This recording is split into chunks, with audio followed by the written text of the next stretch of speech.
Bismillahirrahmanirrahim. Assalamualaikum warahmatullahi wabarakatuh.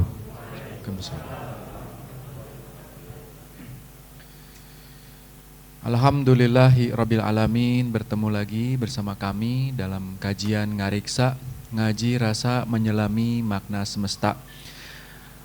Dalam edisi kali ini telah hadir juga bersama kami Ayah Guru Syaiful Karim. Dan pada kesempatan yang mulia ini, tema yang akan yang akan diulas adalah membedah rahasia supernova dalam perspektif spiritual. Tidak lupa juga kami mengingatkan bahwa kajian Ngariksa adalah kajian interaktif di mana para sahabat, baik yang di studio maupun yang di ruang layar, bisa bertanya terkait tema yang akan dibahas pada hari ini. Baik Ayah, apa kabar? Baik Ayah, mau nggak Ayah? Silakan.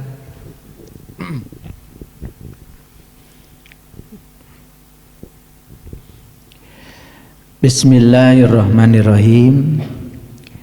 Assalamualaikum warahmatullahi wabarakatuh. Waalaikumsalam warahmatullahi wabarakatuh. Selamat pagi para sahabat yang ada di studio, juga para sahabat yang online di rumahnya masing-masing. Selamat berjumpa di frekuensi kesadaran yang sama.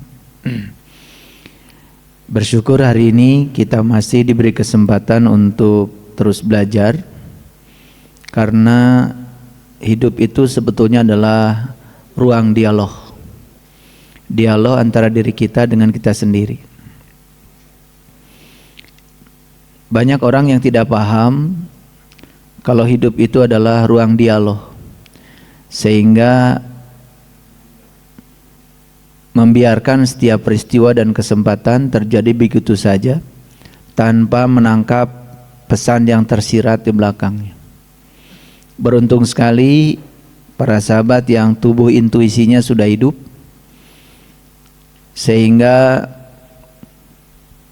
kesadarannya selalu aktif di setiap ruang dan waktu, dan dengan demikian kita dalam proses belajar ini tidak akan pernah mengulang kejadian yang sama, apalagi kejadian yang tidak kita harapkan terjadinya.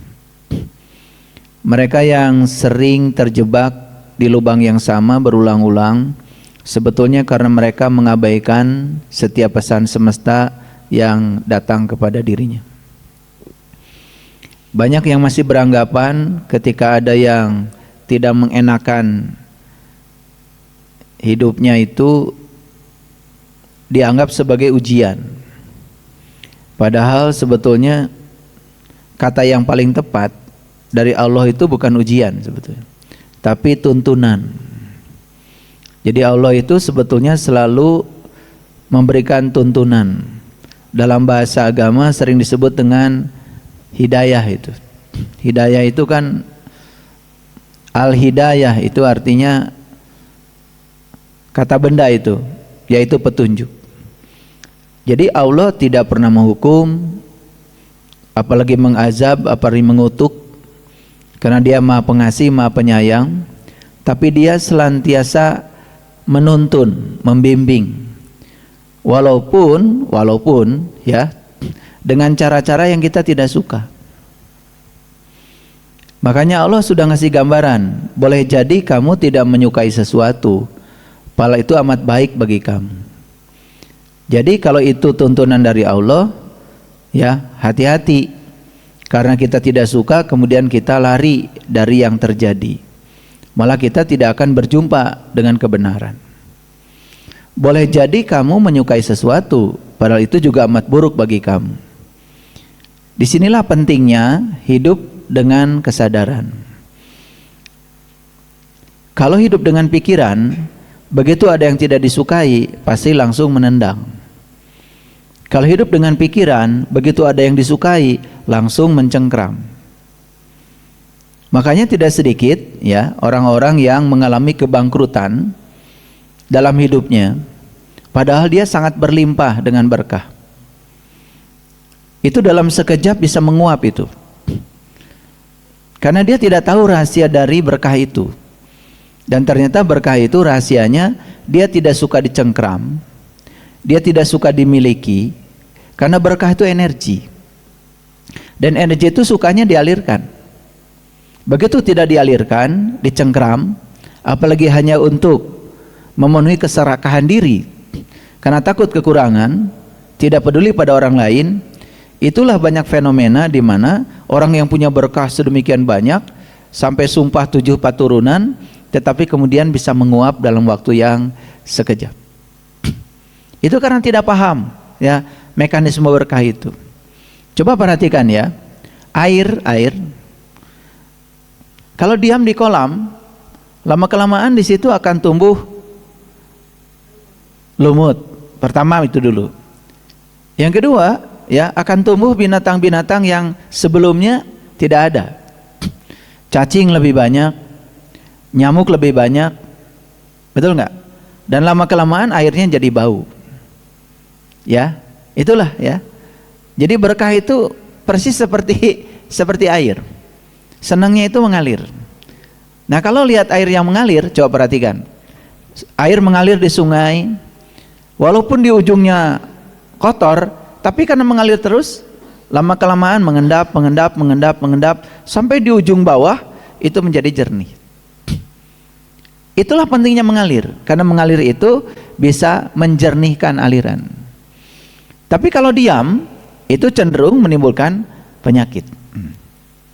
Nah, oleh karena itu, maka kita selalu bersyukur kalau kita masih bisa menangkap pesan-pesan dari semesta ini lewat pembelajaran hidup, lewat pengalaman hidup, dan itulah yang akan menuntun kita untuk menjadi lebih baik. Itu yang dikatakan di Quran, walal akhiratu khairun laka minal ula.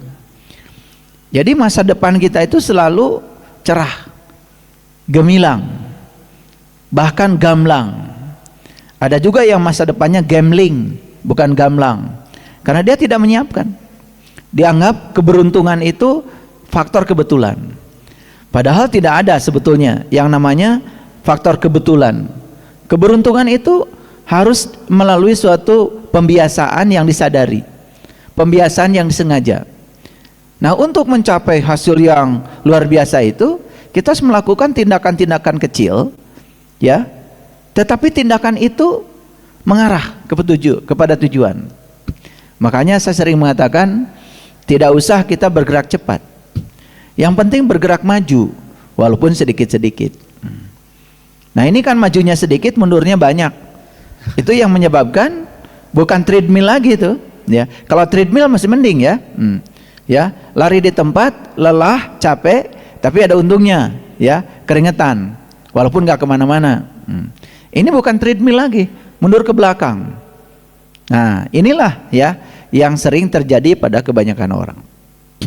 Oleh karena itu, hari ini saya akan mencoba membedah sesuatu yang sangat langka ya di semesta ini, yaitu rahasia tentang supernova. Ya, supernova, tetapi kita akan melihat dari perspektif spiritual. Karena kalau supernova dari perspektif sains itu banyak yang membahas. Jadi kalau di YouTube itu yang membahas supernova banyak, tapi perspektif sains, perspektif fisika, perspektif astronomi. Nah, hari ini kita akan membahas dari perspektif spiritual. Apakah ada kaitan ya antara supernova dengan spiritual itu?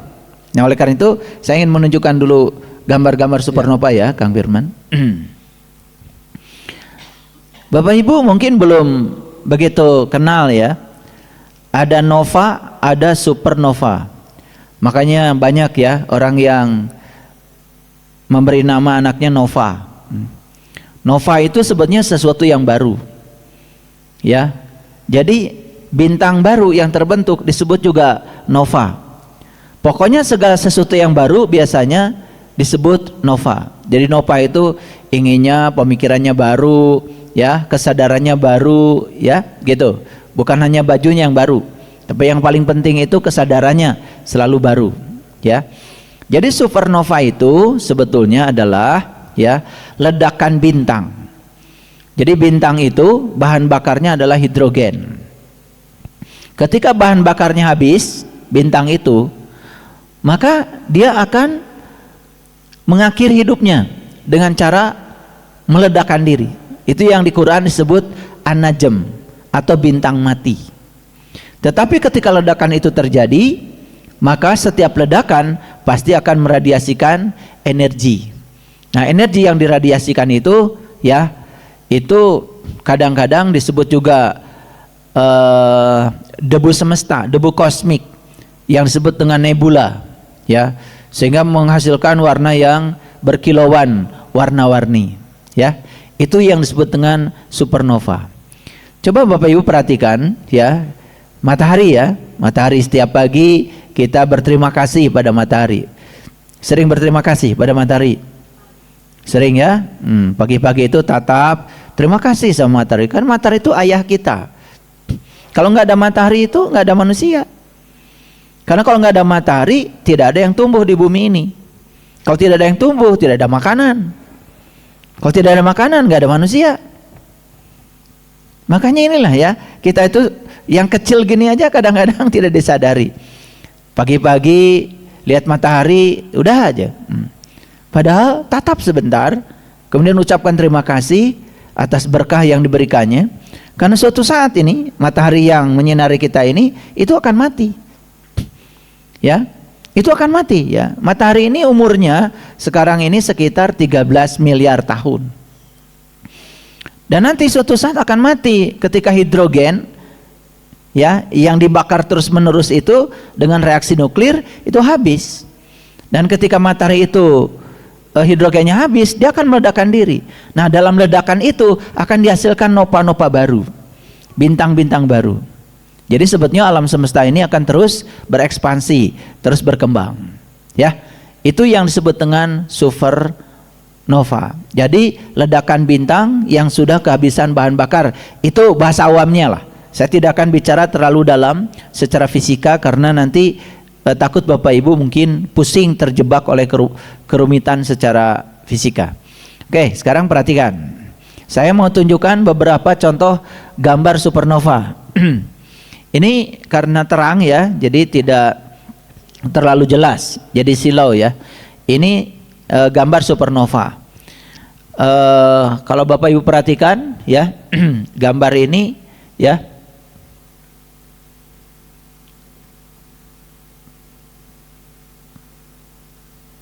nah ini juga gambar supernova. Kalau di komputer saya jelas sekali, tapi di sini kurang begitu jelas, ya.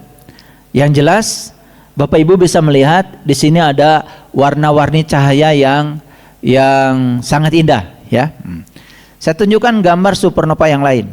Nah, seperti ini, ya, seperti ini.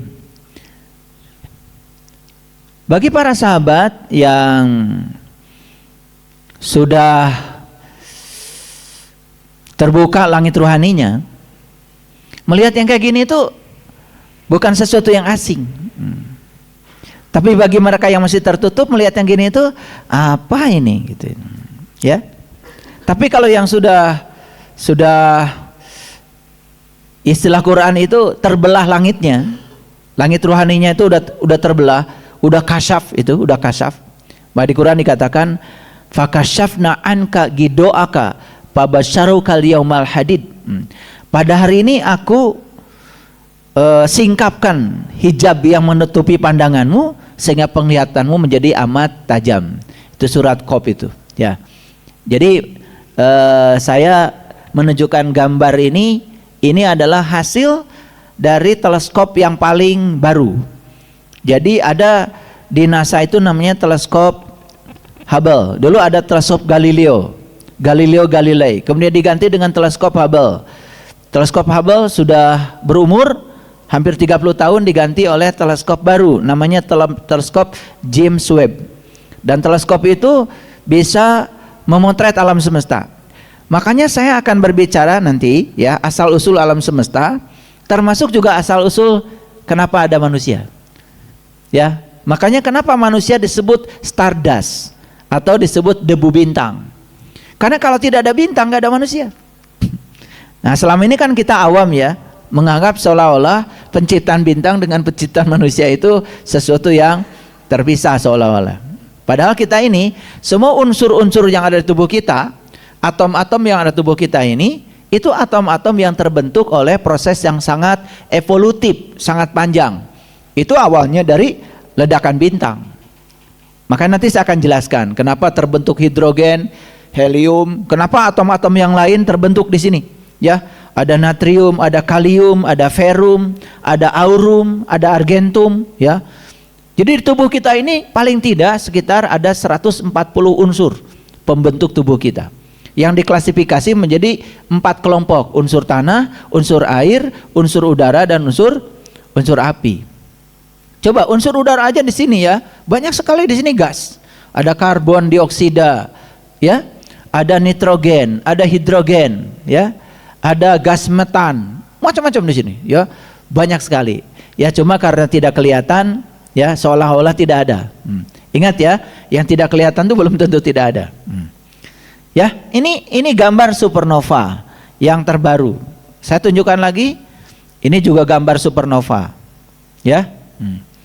Mungkin kalau para sahabat yang sudah bisa melihat kebesaran Tuhan dalam dirinya, melihat yang kayak gini itu merinding-merinding ya. Karena apa? Karena bukan sesuatu yang asing gitu loh. Ya, bayangkan ya. Para nabi, para rasul udah lihat ini, tapi teleskop yang canggih belum ada. Dan mereka melihatnya bukan lewat teleskop yang buatan manusia, langsung lewat teleskop buatan Tuhan yang bernama tubuh ini. Makanya siapa yang sudah bisa menggunakan tubuhnya sebagai teleskop, itu dia bisa menyaksikan semua keajaiban ini. Saya tunjukkan lagi ya. Nah, ini juga salah satu jenis supernova. Nah, ini juga ya jenis supernova. Jadi alam semesta ini banyak sekali ya jenis-jenis supernova. Oh, indah sekali ya. Indah sekali. Wah, makanya beruntung sekali ya kalau mereka yang sudah bisa menyaksikan ini di dalam dirinya. Oke, saya tunjukkan lagi. Ini juga gambar supernova. Ya. Indah sekali. Ini tahun 87. Kenapa ada istilah A di sini, supernova 1987A? Karena supernova itu terbagi dua. Ada supernova yang masih mengandung oksigen, ada hidrogen, ada supernova yang non hidrogen. Nah, itu kemudian ada 3 tipe, ada tipe A, tipe B, tipe C. Ini yang terekam ini tipe A ini, ya. Udah, kalau saya bicara ini jangan terlalu dipusingkan ya, nanti kepalanya jadi pusing.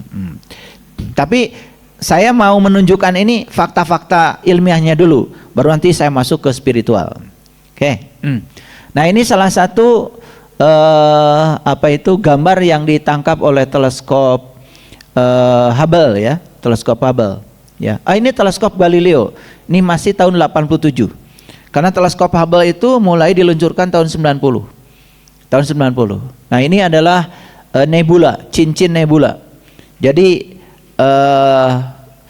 kita melihatnya seolah-olah cahaya ya dari kejauhan. Padahal siapa tahu di sini tuh ada galaksi ya, ada miliaran bintang, cuman karena saking jauhnya kita hanya melihat cahaya aja. Nah, ini juga contoh dari supernova Kepler. Nah, jadi ada orang fisika namanya Johannes Kepler. Dia yang menemukan tiga hukum astronomi ya. John Kepler. Johannes Kepler itu menemukan hukum Kepler 1, 2, 3 itu di fisika ya. Ini hasil ini yang paling baru ya. Ini adalah mawar merah. Ini juga jenis supernova ya. Nah, jadi kalau saya tunjukkan semua jenis-jenis supernova tentu tidak cukup waktu. Tetapi sebetulnya apa sih supernova itu? Saya mau jelaskan sedikit. Mohon izin ya, saya pakai ini biar ngerti. Nah, alam semesta ini awalnya kosong. Ya. Tetapi yang kosong itu sebetulnya menjadi bibit untuk terciptanya semua yang bersifat materi. Makanya ada dua realitas. Ada realitas energetik, ada realitas fisik. Nah, realitas fisik ini terjadi karena adanya realitas energetik. Jadi jangan menganggap bahwa yang tidak kelihatan, yang kosong ini kosong. Perhatikan saya, ya, perhatikan saya. Bapak Ibu sekarang sedang mengambil energi dari ruang kosong lewat nafas. Berarti di sini ada energi nggak? Ada, ya. Dan yang mengambil energi dari ruang ini bukan hanya manusia. Hewan ngambilnya dari sini, tumbuhan ngambil dari sini, betul nggak? Dan kita satu dengan yang lain itu terhubung nih oleh ruang kosong ini. Dan ruang kosong ini, saya sering mengatakan, saking luar biasanya, ya, saking luar biasa nilainya, ruang kosong ini, ya, tidak ada jualannya. Makanya dalam hidup ada dua, ada yang berguna, ada yang bernilai. Pilih mana Bapak Ibu? Yang berguna atau yang bernilai? Yang berguna atau yang bernilai?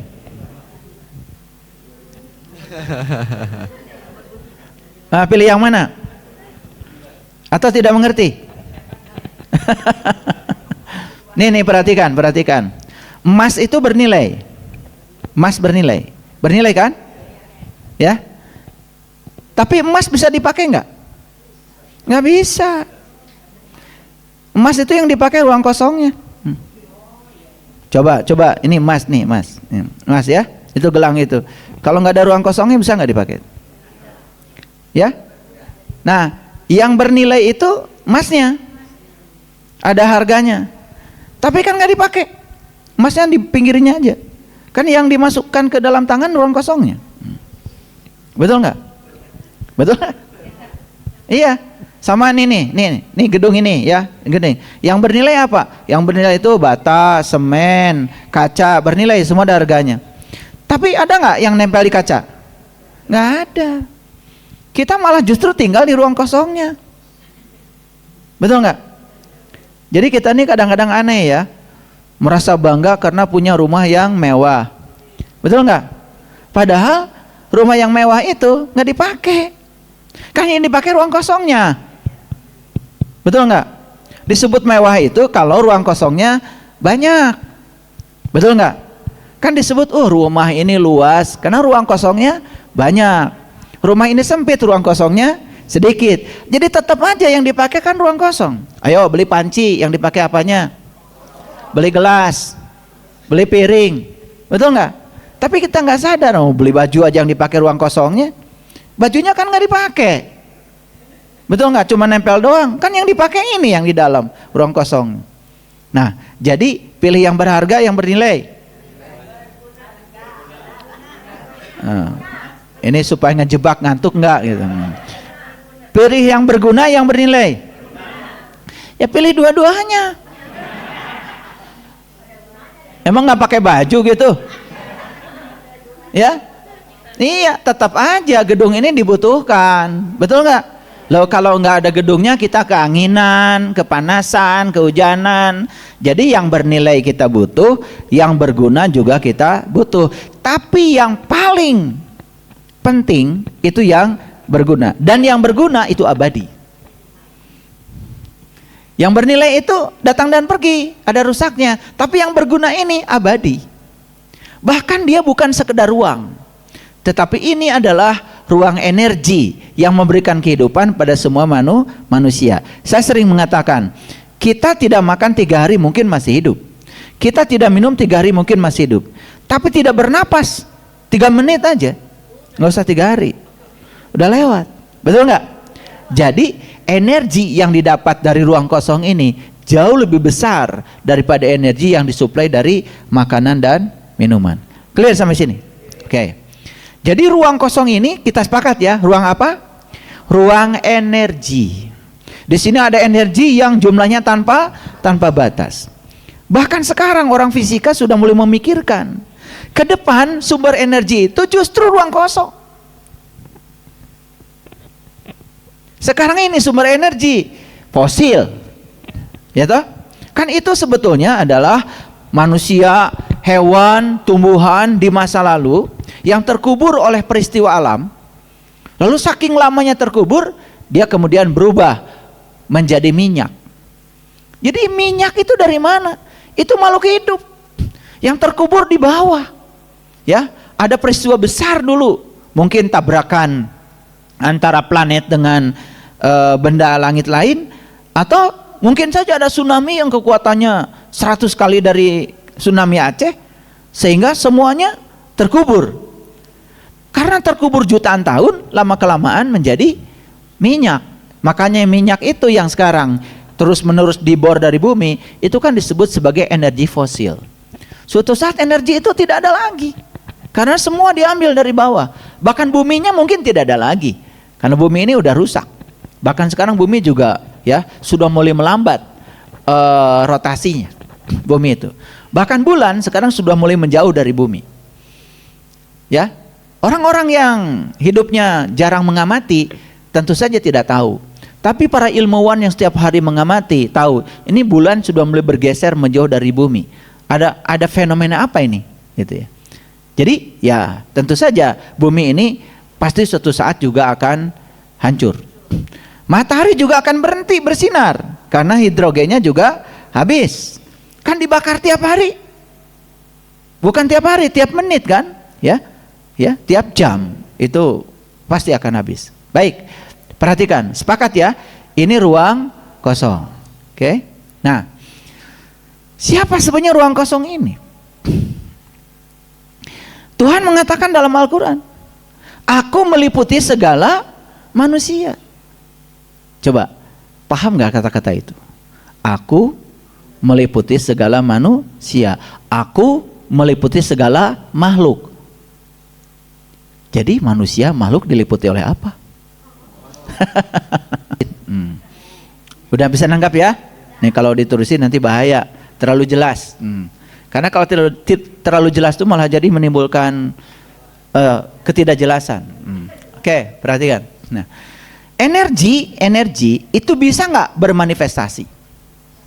Bisa.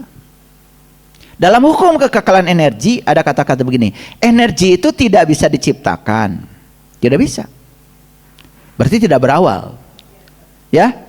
Tidak bisa juga dihancurkan, berarti tidak berakhir. Coba dengarkan kata-kata saya. Kalau energi itu tidak berawal, tidak berakhir, tidak bisa diciptakan, tidak bisa dihancurkan, jadi energi itu apa sebetulnya? Udah sampai situ aja dulu.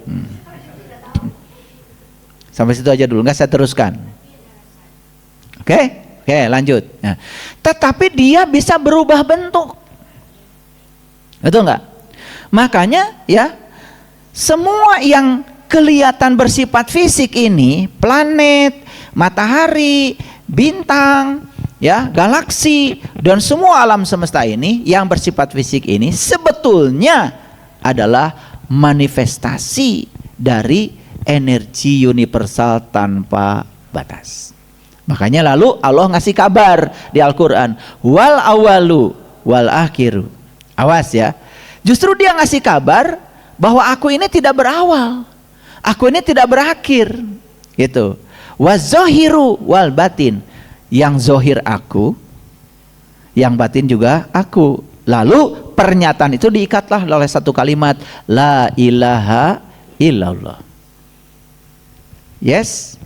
Oke. Ngerti ya la ilaha illallah? Ya. Makanya la ilaha illallah itu disadari, bukan dibaca berulang-ulang gak sadar, malah bikin mabuk. Ya. Disadari kalimat itu ya, disadari. Yuk, sekarang kita lihat. Ini kosong ya? Kosong. Kosong ya? Lalu ya, Allah berfirman, firmannya begini dalam hadis qudsi, aku adalah suatu perbendaan yang tersembunyi. Aku ingin agar aku dikenali. Dikenali siapa? Dikenali siapa? Ya dikenali oleh dirinya. Enak aja dikenali manusia. Emang lu siapa? Ya, kan manusia juga sebetulnya adalah dirinya, ya, yang kemudian ya mengambil tempat, ya, dalam tanda kutip ya, karena tidak mengambil tempat seperti wadah, ya, tetapi dirinya itu kemudian memberikan kehidupan, sehingga tubuh yang asalnya mati terhidupi oleh yang maha hidup. Jadi disebut seolah-olah hidup. Jadi sebetulnya ketika nanti sang hidup memandang wadah ini tidak layak pakai lagi untuk hidup, ya udah sang hidup pergi, ini mati lagi. Mati itu kayak gitu aja, ya. Mati itu bukan berarti yang hidup jadi mati, bukan. Ya, yang mati kembali mati. Paham? Paham? Ya. Mati itu bukan yang hidup jadi mati, tapi yang mati kembali mati, karena yang hidup tidak pernah mati. Yang hidup cuman tidak mau lagi menghidupi yang mati. Itu. Paham? Gitu aja. biar jelas. Oke, nah, jadi sebetulnya semesta ini awalnya dulu cuman satu titik kecil aja. Nah, titik kecil ini dalam bahasa fisika disebut dengan singularitas. Pernah dengar kata ini? Pernah dengar tuh? Ya? Ya udah nggak apa-apa, baru dengar hari ini ya. Ya kasihan kalian itu. Belajar agama nggak jelas, belajar sains nggak tahu, jadi aja nggak karu-karuan. Nah, titik ini adalah energi yang memadat. Dia memiliki massa yang sangat masif, maka disebut titik yang sangat energetik. Dia juga memiliki suhu yang sangat tinggi. Lalu titik ini kemudian menjadikan dirinya sebagai sebuah ledakan besar. Dulu disebutnya Big Bang. Ya, ngerti kan bahasa Inggris? Big itu apa artinya? Oh, pintar kalian, berarti udah waras ya. Big Bang, ledakan besar. Lihat saya semuanya. Begitu kita mendengar kata ledakan, yang terpikir itu seperti ledakan bom, ledakan petasan, karena kita udah terpengaruh dengan kata ledakan. Padahal sebetulnya kata ledakan dalam fisika itu sebetulnya adalah ekspansi. Ekspansi. Jadi ledakan itu sebetulnya bukan ledakan seperti bong gitu, bukan. Tapi yang sebenarnya adalah ekspansi. Tahu ekspansi? Ekspansi itu mengembang. Ya, mengembang. Ini pelan-pelan belajarnya ya. Ternyata istilah-istilah ini juga kalian belum ngerti ya. Mengembang. Ya, kuliah sebentar ya. Nah, jadi alam semesta ini terus mengembang, bahkan sampai sekarang. Cuman karena mengembangnya itu dengan kecepatan melampaui kecepatan cahaya, saking cepatnya kita tidak merasa bahwa alam semesta ini sedang mengembang. Sekarang ini sedang mengembang detik ini. Cuman karena kecepatannya melampaui kecepatan cahaya, sampai kita tidak merasa kalau alam semesta ini terus mengembang. Jadi kalau alam semesta terus mengembang, harusnya nih diri manusia ini juga harus mengembang. Kalau tidak mengembang, apa yang terjadi? Kita tertinggal kereta. Nah, itulah yang disebut dengan penderitaan. Karena apa? Tidak mau ikut dengan perubahan. Kalau mengembang itu kan berarti berubah, betul nggak?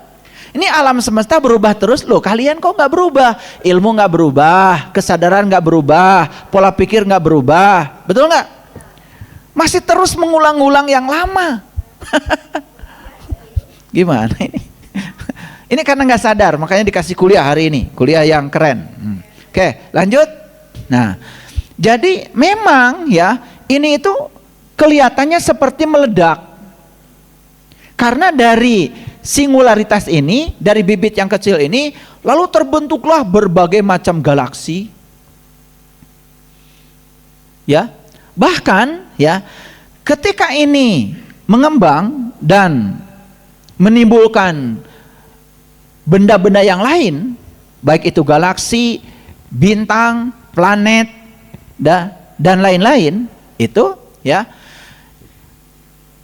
ketika mengembang itu, maka setelah beberapa menit itu meledak, itu kemudian terjadilah penurunan suhu.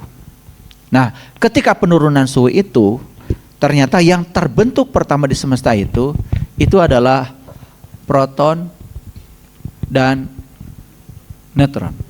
Pernah dengar ini? Pernah dengar ya? Di mana proton itu?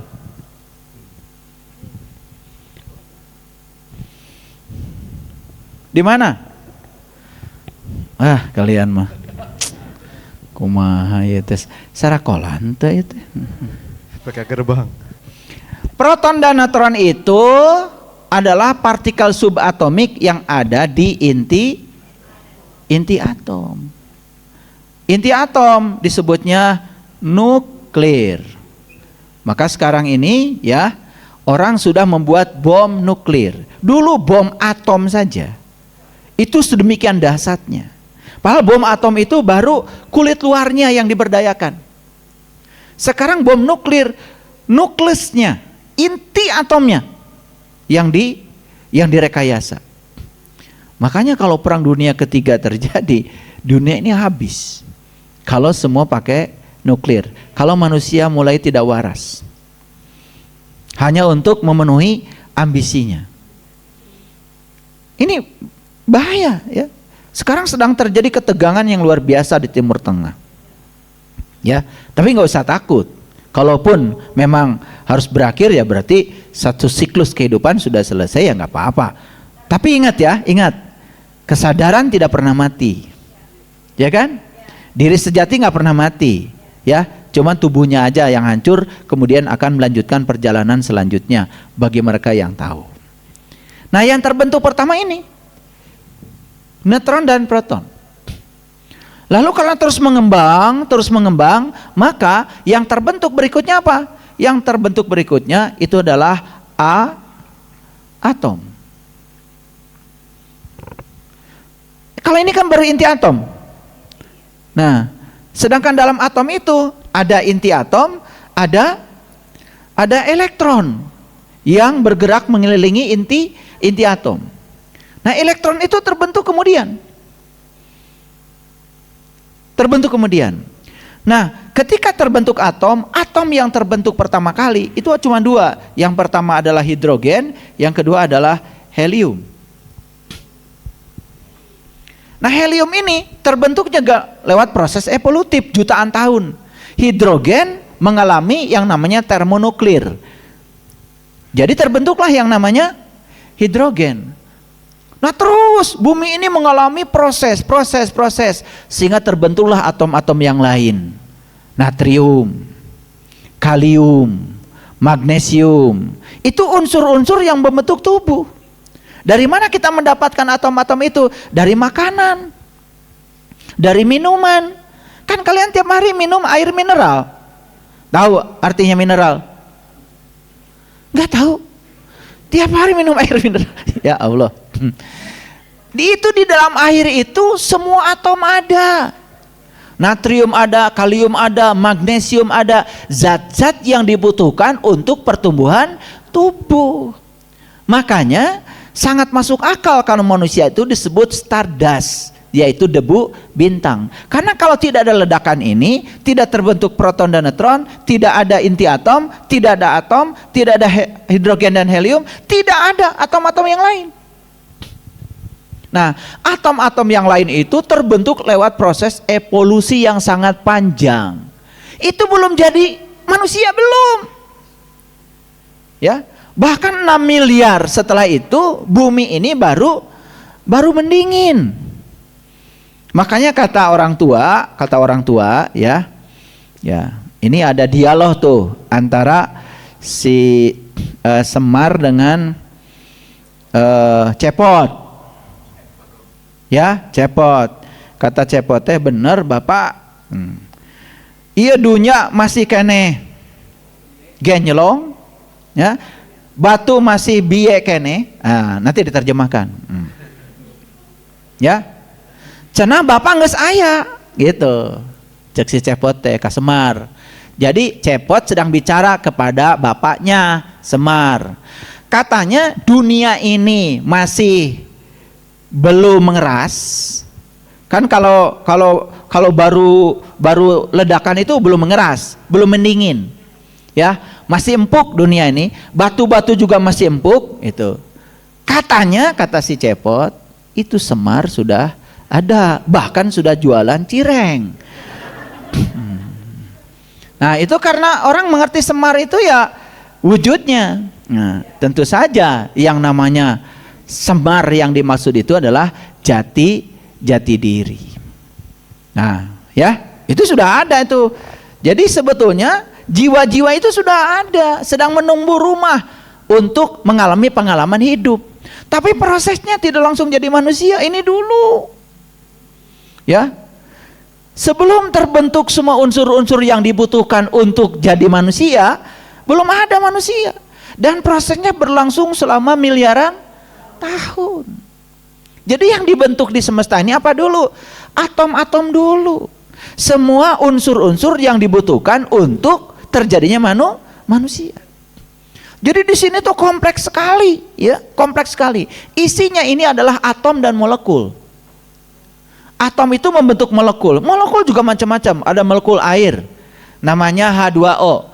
H2O. Berarti apa itu? 2 molekul hidrogen, 1 molekul oksigen. Nah, hidrogen itu atom, oksigen itu atom. Ketika berpadu dia jadi molekul. Molekul banyak sekali, ya.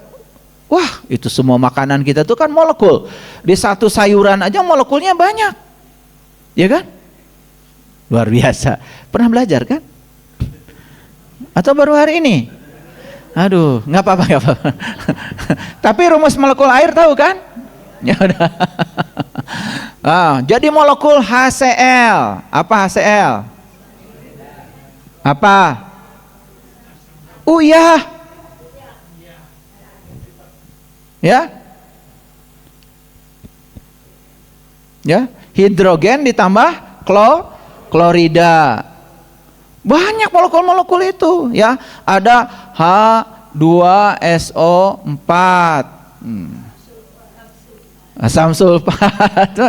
Udah, ya. Banyak itu. Nah, itu di kimia itu dilihat, ya, tidak disebut namanya, tapi disebut atom-atom yang membentuknya apa saja. Nah, molekul membentuk lagi menjadi padatan. Udah kompleks lagi. Inilah jadi manusia.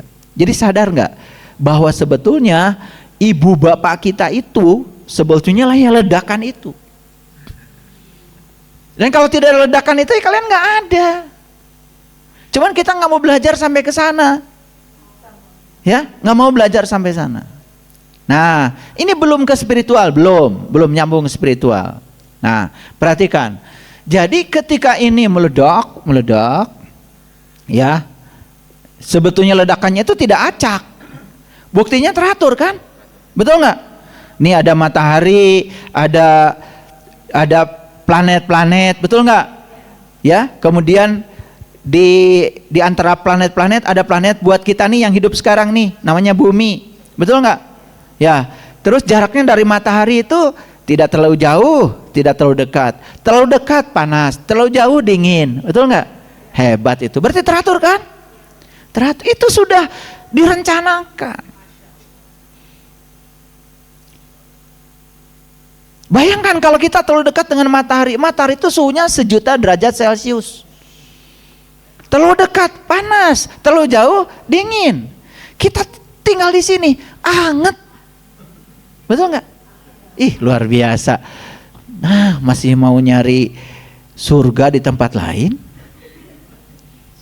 Ini bumi ini surga, ditempatkan di tempat sedemikian oleh Allah, jaraknya dari matahari sedemikian. Dan yang luar biasa apa?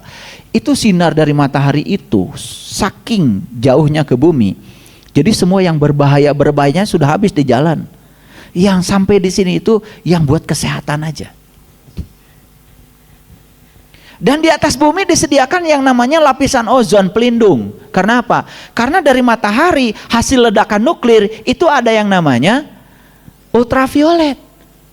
Dan kalau ultraviolet itu nyampe ke kulit, terbakar. Ya, akan terjadi bintik-bintik sangat berbahaya. Bisa jadi kanker kulit. Lalu dilindungilah dengan lapisan ozon. Sehingga ultraviolet tertinggal di sana. Gak bisa ke sini. Tapi sekarang lapisan ozonnya dirusak oleh manusia. lapisan ozonnya bolong. Nah, makanya ya dibutuhkan manusia-manusia berkesadaran sekarang ini. Sadar buang sampah harus pada tempatnya. Ya. Gitu. Supaya apa? Supaya suhu bumi tidak meningkat. Kalau suhu bumi meningkat akan terjadi yang namanya efek rumah kaca. Lapisan ozon bolong. Akibatnya sinar ultraviolet dari matahari tidak ada yang menyaring lagi sampai di bumi dan itu sangat membahayakan. Ini kuliah sains sedikit-sedikit ya supaya gaul dikit ya. Sampai sini ngerti? Nah, jadi bintang itu terbentuk dulu yang namanya galaksi. Perhatikan saya. Galaksi yang kita tempatin namanya galaksi apa? Bima Sakti. Coba. Nama galaksi aja itu bukan bahasa Inggris. Ya, yang namanya Milky Way, ya. Tapi kemudian kita menyebutnya Bima Sakti. Kan itu bukan Bima Sakti, bukan terjemahan dari situ. Karena kita nggak mau kalah. Ya. Yang dipakai kan nama Bima dan Sakti, betul nggak? Nah, itu galaksi. Ini galaksi. Nah, galaksi ini ya, dulu itu tidak diam. Dia diikat oleh satu ikatan namanya gravitasi, sehingga dia bisa bertabrakan satu dengan yang lain. Untuk apa dia bertabrakan? Untuk menghasilkan atom-atom yang lain. Jadi atom-atom yang terbentuk ini, yang membentuk tubuh manusia ini, lewat proses yang sangat dahsyat di alam semesta dan itu sangat luar biasa. Nah, di alam semesta ini ada yang sangat penting yang manusia tidak tahu. Yang pertama ada yang namanya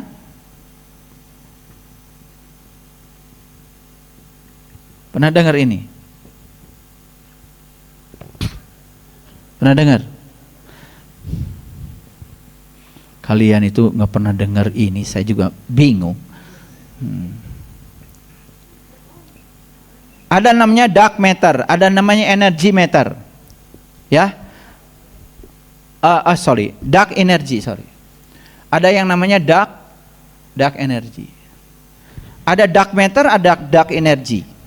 Dark matter berarti materi gelap. Dark energy gelap.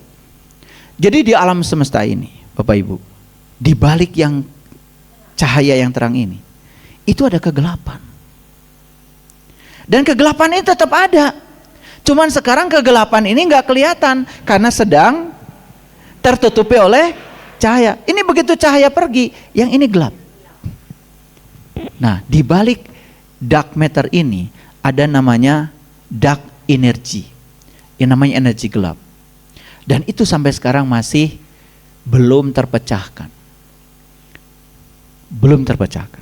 Nah, dark matter ini pembentuk alam semesta 27%. Dark energy pembentuk alam semesta 68%. Jumlahkan.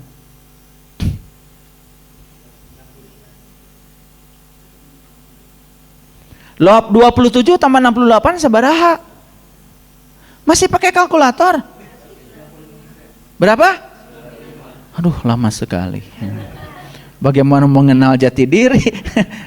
95%. Jadi artinya alam semesta ini 95% belum diketahui oleh manusia. Jadi semua teleskop yang ada sekarang ini baru bisa memecahkan misteri alam semesta cuma 5%. 90% masih belum terpecahkan. Bayangkan, baru 5% aja kita sudah bisa mencapai teknologi seperti yang sekarang. AI, internet, ya, fiber optik, itu lompatan-lompatan. Dulu orang mengirim data harus pakai kabel listrik. Sekarang mengirim data pakai kabel optik, namanya fiber optik. Udah luar biasa. Ini baru manusia mengenal alam semesta 5%. 95% manusia belum mengenal alam semesta ini. Jadi kalau ada orang mengatakan saya sudah mengenal Tuhan, itu hanya sombong. Kesombongan aja. Bahwa dia sedang berusaha mengenalnya, yes. Tapi kalau mengatakan saya sudah sampai, saya sudah mencapai kesadaran, saya sudah bullshit itu. Ya. Jadi orang fisika aja masih bingung dengan yang 95% ini. Cuma disebut aja dark matter dan dark energy. Tetapi barangnya seperti apa? Cuman mereka sadar kalau itu ada. Kenapa? Karena kalau tidak ada dark matter dan dark energy, ini bumi ini siapa yang mengikat? Dia bisa tinggal di ruang kosong ini dan jaraknya dengan bulan teratur sehingga kita bisa ngitung kalender Hijriah. Jarak dengan matahari teratur ketika kita bisa menghitung kalender Masehi. Siapa yang mengikat ini? Wah, ini kalau belajar ilmu ma'rifat sampai ke sini. Nah, terus apa pentingnya saya menjelaskan ini? Terus apa kaitannya dengan spiritual? Perhatikan saya. Ini saya baru cerita secara global, asal muasal alam semesta. Global loh ini, belum detail. Saya kalau bicara bagaimana atom-atom itu membentuk tubuh manusia, wah itu perlu 60 SKS.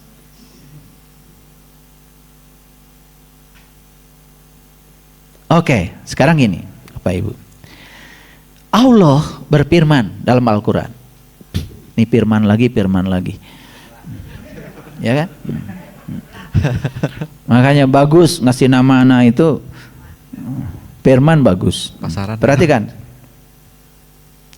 Inna fi khalqis samawati wal ar wahtilafil laili wan nahar la ayati liulil albab.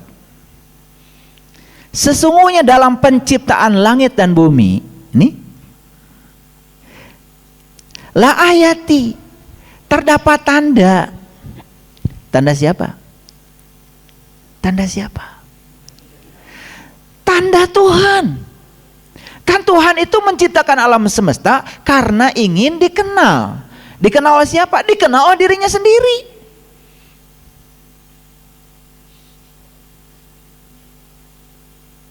Oke. Inna fi khalqis samawati wal ar wahtilafil laili wan nahar la ayati liulil albab. Sesungguhnya dalam penciptaan langit dan bumi ini dan silih bergantinya siang dan malam. Kenapa ada siang dan malam? Perhatikan saya. Adanya siang dan malam itu kan sebetulnya sederhana. Ini matahari sebagai pusat tata surya. Ini bumi. Si bumi ini mengalami rotasi. Dia tuh punya sumber rotasi. Sambil dia berotasi, dia berevolusi. Ngerti ya? Rotasi. Sambil dia berotasi, dia juga berevolusi. Jadi dia tuh sambil mengelilingi matahari, bumi ini muter cepat sekali. Loh kok kita tidak merasakan? Saking cepatnya. Sehingga resultan gaya pada kita tuh jadi nol. Karena apa? Ada udara. Ada atmosfer yang menahannya. Oke. Dia berputar terus. Jadi siang itu apa artinya? Sini. Betul nggak? Kan matahari langsung ke sini. Siang. Yang sini? Malam. Gitu aja. Terus nanti karena dia berotasi, jadi gantian kan? Dalam 24 jam. Jadi yang sekarang nih dapat sinar matahari, yang sekarang terhalang kan oleh bumi, yang sana gelap kan? Betul nggak? Nanti kan berputar. Yang ini terang, kita yang ke sana gelap. Betul nggak? Tapi yang jelas alam semesta ini isinya adalah dark matter, dark energy. Dan sekarang gelap itu ada di sini. Cuman sedang terhalang oleh sinar. Jadi sebetulnya ya gelap itu karena ketiadaan cahaya. Tapi jangan menganggap gelap itu tidak ada. Justru gelap itu adalah sumber awalnya kehidupan. Makanya saya akan membuat sebuah tempat. Tempat itu tidak akan bisa masuk cahaya sedikit pun. Dan itu sudah dibuat oleh leluhur kita di Cirebon, yang namanya Gua Sunyaragi. Di situ masuk ke situ, gelap sekali. Tapi gelapnya itu beda. Gelapnya itu ada. Ada yang pernah ke sana?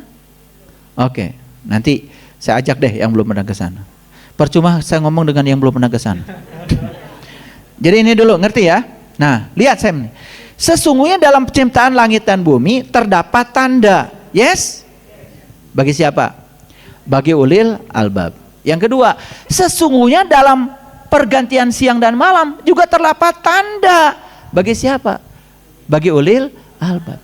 Jadi di dua fenomena alam itu, yang pertama penciptaan langit dan bumi, yang kedua silih berganti siang dan malam, kamu harus menemukan Tuhan.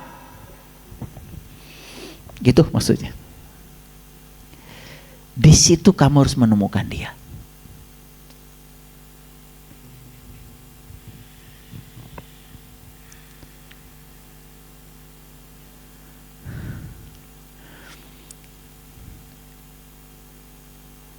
Yang bisa menemukan Dia itu terbatas. Hanya ulil albab. Siapa ulil albab? Allazina yazkuruna Allaha qiyaman wa qu'udan wa ala junubihim. Yaitu orang yang sudah bisa mengingat Allah berdiri, duduk, dan berbaring. Siapa orang itu? Dijelaskan dalam Quran surat Al-Insyikok, yaitu orang yang sudah terbuka langit ruhaninya. Orang yang sudah terbelah langit ruhaninya. Nah, dijelaskan di Quran surat Ar-Rahman ayat 37 dengan kata-kata faida sakotis sama ufakanat wardatan kadihan. Ketika langit rohanimu terbuka, maka kamu akan menyaksikan merah mawar seperti kilapan minyak. Nah, nyambung sekarang? Ternyata mawar merah yang ini yang diterima, dipotret oleh teleskop Hubble itu, ini kan ditemukan dari tahun 90 ke sini. Hubble itu membuat teleskop tahun 90, dibawa oleh pesawat ulang-alik, dilepas di angkasa, kemudian dia terus memotret alam semesta, semua yang terjadi dalam semesta dipotret oleh Hubble. Salah satu citra yang keterima itu adalah mawar merah. Ternyata ini adalah salah satu supernova yang sudah terjadi di masa lalu, yang baru sampai kepada teleskop Hubble di masa sekarang. Kenapa? Karena kecepatan cahaya walaupun sudah 300 juta meter per detik, saking jauhnya ledakan itu dengan teleskop Hubble baru terekam sekarang setelah 13,8 miliar tahun. Nah, sekarang saya mau kalian tahu semuanya. 13,8 miliar tahun kalau dirubah ke dalam jarak berarti 13,8 ini tahun cahaya. Tahun, ya, ini tahun. Kalau dirubah ke dalam jarak berapa? Coba. Yuk, lihat sekarang. Cahaya itu kecepatannya 3 kali 10 pangkat 8 meter per detik. Kecepatannya. Berarti kalau 13,8 miliar tahun. Sekarang lihat. 1 tahun aja dulu. Ya, 1 tahun. 1 tahun berapa detik? Bisa dihitung. Nggak usah putus asa. Berapa detik? Gimana kalian itu gini aja udah putus asa? 1 tahun itu berarti 365 hari. Ya, 1 hari 24 jam. 1 jam 60 menit. Kali 60 detik. Nah, ini sekian detik. Kalikan. 1 tahun itu sama dengan sekian detik. 365 kali 24 kali 60 kali 60 detik. Jadi setahun itu sekian. Daripada pusing-pusing, dikurungin aja sama saya. Nah gitu, udah selesai. Betul? Nah, sekarang cahaya itu bergerak dalam 1 detik 300 juta meter dalam 1 detik. Jadi cahaya bergerak dalam 1 detik bergerak selama 300 juta meter dalam 1 detik. Kan gampang. Sekarang 13,8 miliar tahun. Berapa jarak yang ditempuh cahaya? Gampang. Gampang. 13,8 ya, ini miliar kan? Miliar tahun kan? Jadi ini harus dikalikan 10 pangkat 9. Betul? Miliar. Ya kan? Dikalikan 1 tahun sama sekian. 365 kali 24 kali 60 kali 60. Nah, ini jarak dari ledakan itu di masa lalu ke teleskop Hubble. Karena cahayanya kan baru nyampe ke situ. Coba 13,8 kali 10 pangkat 9 kali ini, hitung berapa? Ini satuannya nanti dalam meter.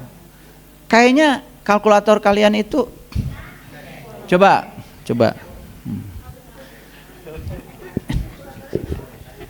Ini saya bantu ngitung supaya gaul sedikit.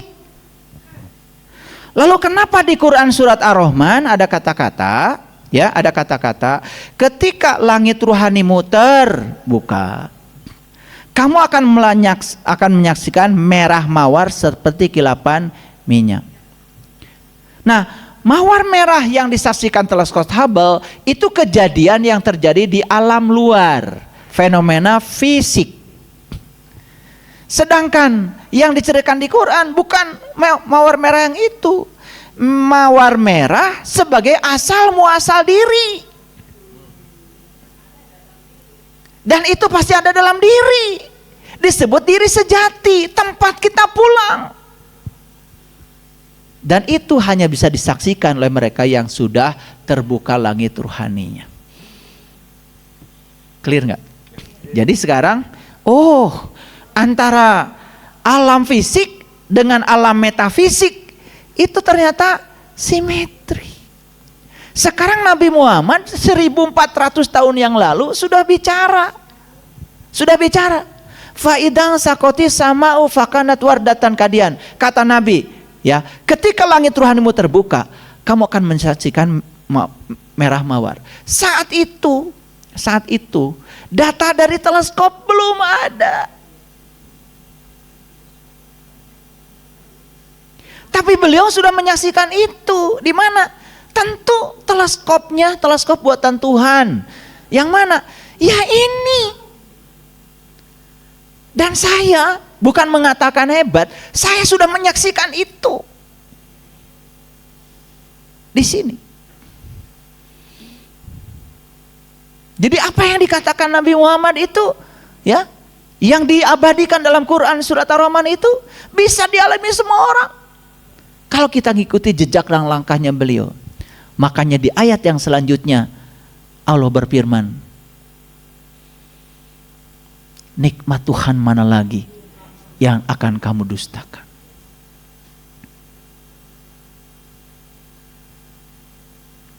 Faidang sakoti sama'u fakanat wardatan kadihan fabi ayyi ala'i rabbikuma tukadziban. Siapapun yang sudah menyaksikan merah mawar itu di dalam dirinya, jangan pernah kamu mendustakan nikmat. Tidak ada yang lebih nikmat dari itu. Makanya yang dapat nikmat pun cuma 4 golongan. Para nabi, para siddiqin, para syuhada, dan para sholihin. Nyambung jadinya ayat Al-Quran itu. Dijelaskan secara sains nyambung. Dijelaskan secara spiritual nyambung. Itu. Saya juga tidak mengerti. Kenapa dulu saya disuruh belajar yang gini-gini? Susah-susah. Ini Bapak Ibu, saya menghindari rumus. Kalau tadi ada hitung-hitungan kayak gitu, itu SD. Saya menghindari rumus.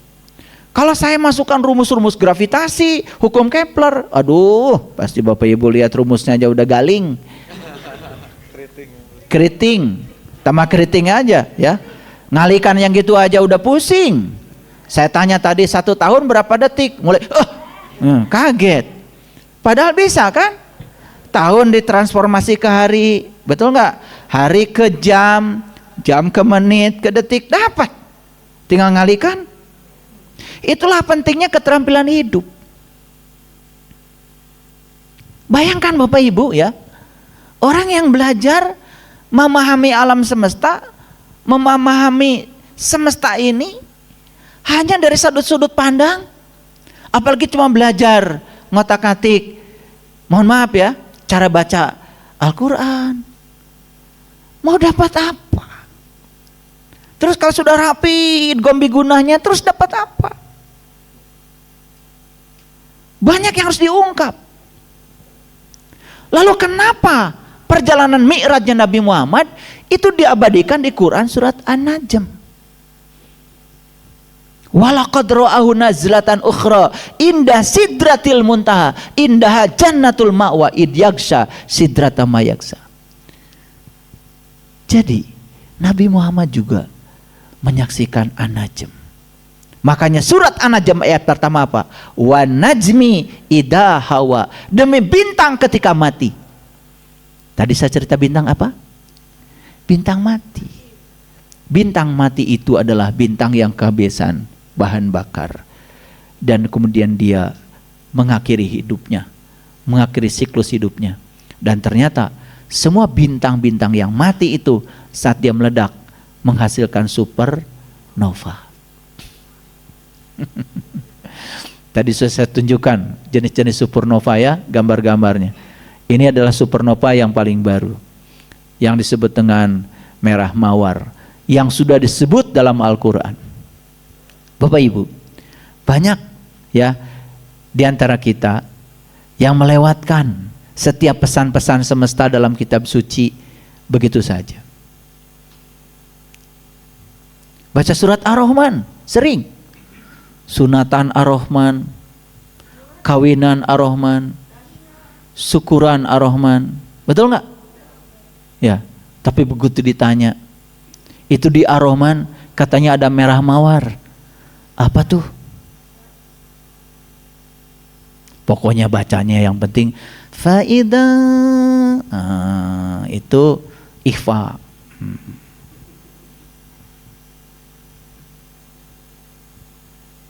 Isinya apa? Gak peduli. Padahal kita sekarang sudah hidup di zaman di mana informasi semua ada. Tinggal kita mempetakan informasi itu demi untuk kepentingan kedewasaan kita. Luar biasa nggak Bapak Ibu? Nah, yang luar biasa lagi, perhatikan saya. Allah bilang di Quran, wa'tasimu bihablillahi jami'a. Dan berpegang teguhlah kamu kepada Habl. Sedangkan ada orang Amerika, lahir di Amerika. Saya juga tidak tahu agamanya apa. Ternyata dia menciptakan teleskop. Namanya teleskop Hubble. Karena nama orang ini Hubble. Saya jarang ya lihat orang Amerika namanya Hubble. Kan yang teleskop baru juga namanya James Webb. James, no Hubble. Tapi yang ini Hubble. Dan itu disebut di Quran surat Ali Imran. Kamu semua harus berpegang teguh kepada Hubble. Bihablillah, tali Allah. Apa sih tali Allah? Lanjutkan baca ayatnya. Wa'tasimu bihablillahi jami'a wala tafarraqu wazkuru nikmatallah alaikum. Dan ingatlah nikmat Allah yang telah diberikan kepadamu. Tadi dikatakan dalam Quran surat Ar-Rahman, nikmat itu apa? Nikmat Allah itu saat terbuka langit rohani, kemudian kita bisa menyaksikan yang disaksikan. Maka kata Quran, fabi ayyi ala'i rabbikuma tukadzib. Nikmat Allah yang mana lagi yang mau kau dustakan? Waduh, jadi ini cerita nikmat ini jadi mengerucut. Betul nggak? Nah, ingatlah nikmat Allah kepada kamu. Ya, kalau gitu saya tunjukkan aja ayatnya ya, biar semuanya bisa melihat ya. Ah, ini nih ayatnya. Yuk, lihat ayat ini. Wah, udah galing nih. Kelihatan, masih kelihatan? Inilah. Dan berpegang teguhlah kamu semua kepada tali Allah, dan janganlah kamu bercerai-berai. Kalau semua orang sudah berpegang teguh pada tali ini, tidak akan bercerai-berai.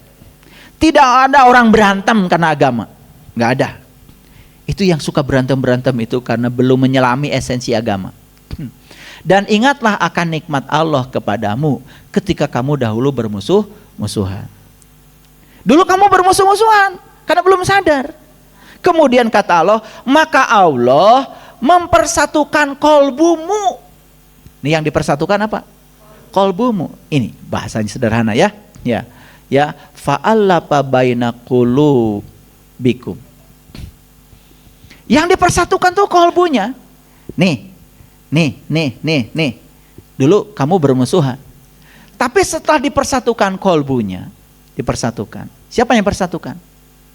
Yang mempersatukan tuh tali. Ayo. Kan sapu lidi itu asalnya bercerai-berai. Siapa yang menyatukan? Tali. Setelah diikat oleh tali, ingat, tali itu buat mengikat. Kalau ngerti ayat ini, kalau ngerti aja, ya. Lalu dijadikanlah kamu dengan nikmat itu menjadi sahabat. Jadi yang mempersatukan itu apa? Nikmat Allah. Nikmat Allah itulah tali. Ini jelas ayat ini. Jadi yang namanya tali itu nikmat Allah. Yuk sekarang ini, sudah dapat nikmat Allah belum? Sudah dapat nikmat Allah belum? Sudah dapat nikmat Allah belum? Sudah nikmat Allah belum? Nah, kalau semua sadar bahwa sudah mendapat nikmat Allah, kolbunya itu sudah dipersatukan. Kenapa? Kolbunya sudah terbuka. Sudah sama-sama menyaksikan. Makanya karena sudah sama-sama menyaksikan, dia disatukan oleh Allah menjadi ikhwan, menjadi saudara. Makanya jangan heran ya. Kalau kita yang sudah dipersatukan kolbunya oleh tali ini, ya, persaudaranya lebih erat, bahkan melampaui persaudaraan dengan saudara-saudara. Makanya di ayat ini dikatakan, ya, dan kamu telah berada di tepi jurang neraka, lalu Allah menyelamatkan kamu daripadanya. Demikianlah Allah menerangkan tanda-tandanya kepadamu agar kamu mendapatkan hidayah. Ini dipungkas kalimat ini dengan la'alakum tahtadun, supaya kamu dapat hidayah. Hidayah itu petunjuk. Petunjuk tentang apa? Petunjuk tentang bagaimana cara mengenali jati diri. Kalau sudah kenal jati dirinya, dia kenal kepada Tuhannya. Kalau sudah kenal kepada Tuhannya, hidupnya dia selaras dengan Tuhan.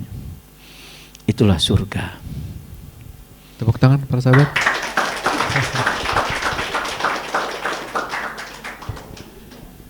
Ini keasikan dengar kuliah ayah nih. Aduh, ya Allah.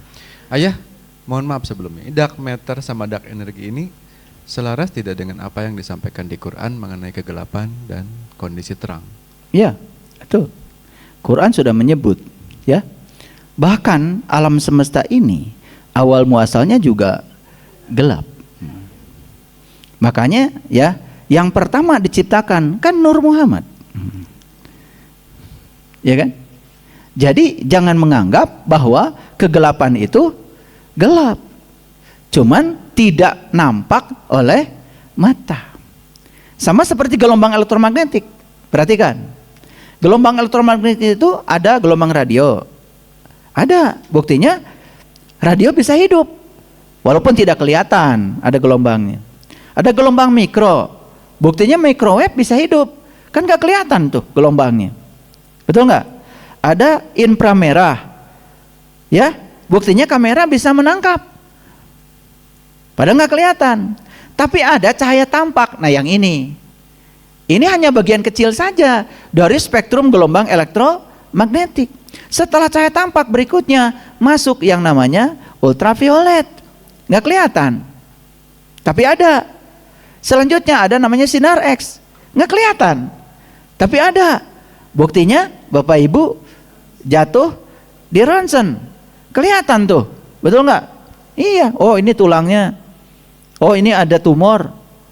Oh ini ada benda lain nih di tubuhnya. Kelihatan. Berikutnya ada lagi yang lebih tinggi frekuensinya. Namanya sinar gamma. Jadi yang tidak kelihatan itu belum tentu tidak ada. Nah, kenapa orang fisika bicara dark matter dan dark energy? Karena ternyata efeknya ada walaupun tidak kelihatan. Efeknya ada. Efek gravitasinya terukur. Gitu. Jadi akhirnya disimpulkan bahwa pengendali alam semesta ini bukan yang 5%. Yang 95% dark matter and dark energy. Dan itu belum kelihatan. Jadi betapa kita ini sombong kalau mengatakan saya sudah mengenal Tuhan. Yang 5% aja Bapak Ibu, contoh yang 5%. Memang ada di sini yang sudah jalan-jalan ke semua galaksi? Boro-boro semua galaksi. Ini orang Bekasi aja, belum tentu semua Bekasi tahu. Betul nggak? Ini se-Bekasi aja. Gini, ada orang Jakarta nih. Orang Jakarta tuh belum tentu sudah jalan-jalan ke semua pelosok Jakarta. Orang Bogor belum tentu sudah jalan ke pelosok Bogor. Itu di peta Bogor nggak ada. Jakarta nggak ada. Di peta galaksi loh. Betul nggak? Ya di peta Jakarta ada. Saya bicara di peta galaksi.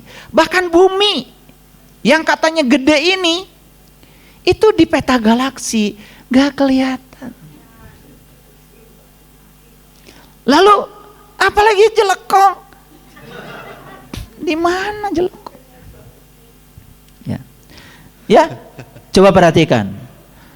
Bumi aja ada nggak di sini yang sudah keliling dunia? Nih keliling dunia aja belum. Apalagi keliling planet. Apalagi keliling bintang. Betul nggak?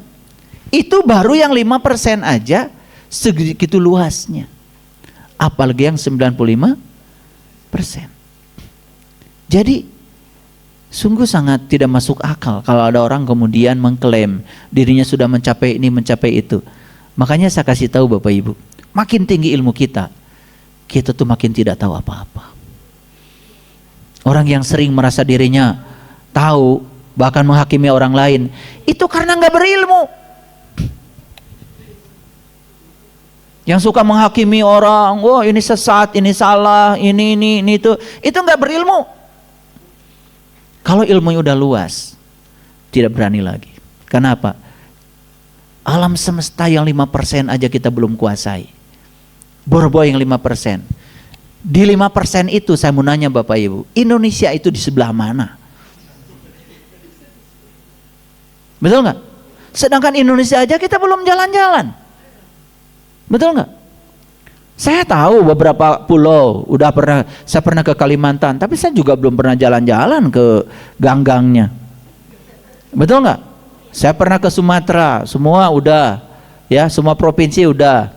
Ya saya udah ke Sulawesi, ya semua provinsi udah. Tapi kan ada kabupaten, ada kecamatan, ada desa, ada RT. Wah, itu aja udah. Jadi betapa terbatasnya kita. Makanya sebetulnya puncaknya belajar itu ya kita menjadi orang yang tidak tahu apa-apa, tidak bisa apa-apa, tidak punya apa-apa. Bahkan kita ini bukan siapa-siapa. Kita ini menjadi sangat besar ketika kita mengidentikan diri sebagai siapa. Betul nggak?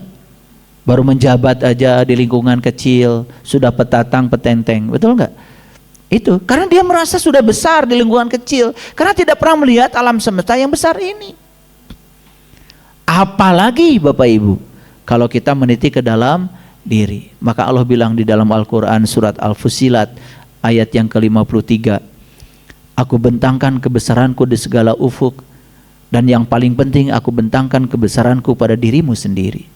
Sudahkah kau menyaksikannya? Kalau kamu bisa menyaksikan kebesaranku pada diri kamu, kamu sudah menemukan aku. Kamu sudah menemukan kebenaran.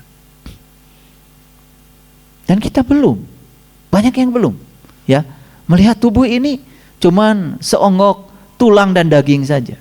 Kita tidak melihat keajaiban di belakangnya. Betul? Saya kemarin dapat gambar tentang foton. Pernah dengar foton?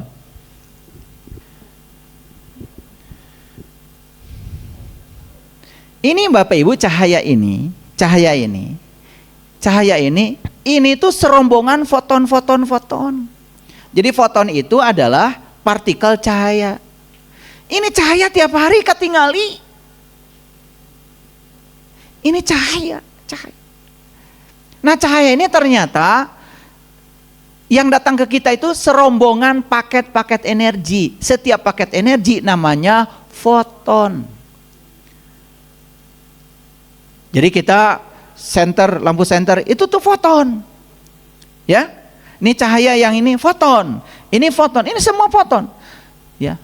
Nah, setiap ada cahaya yang datang kepada kita, itu berarti serombongan foton.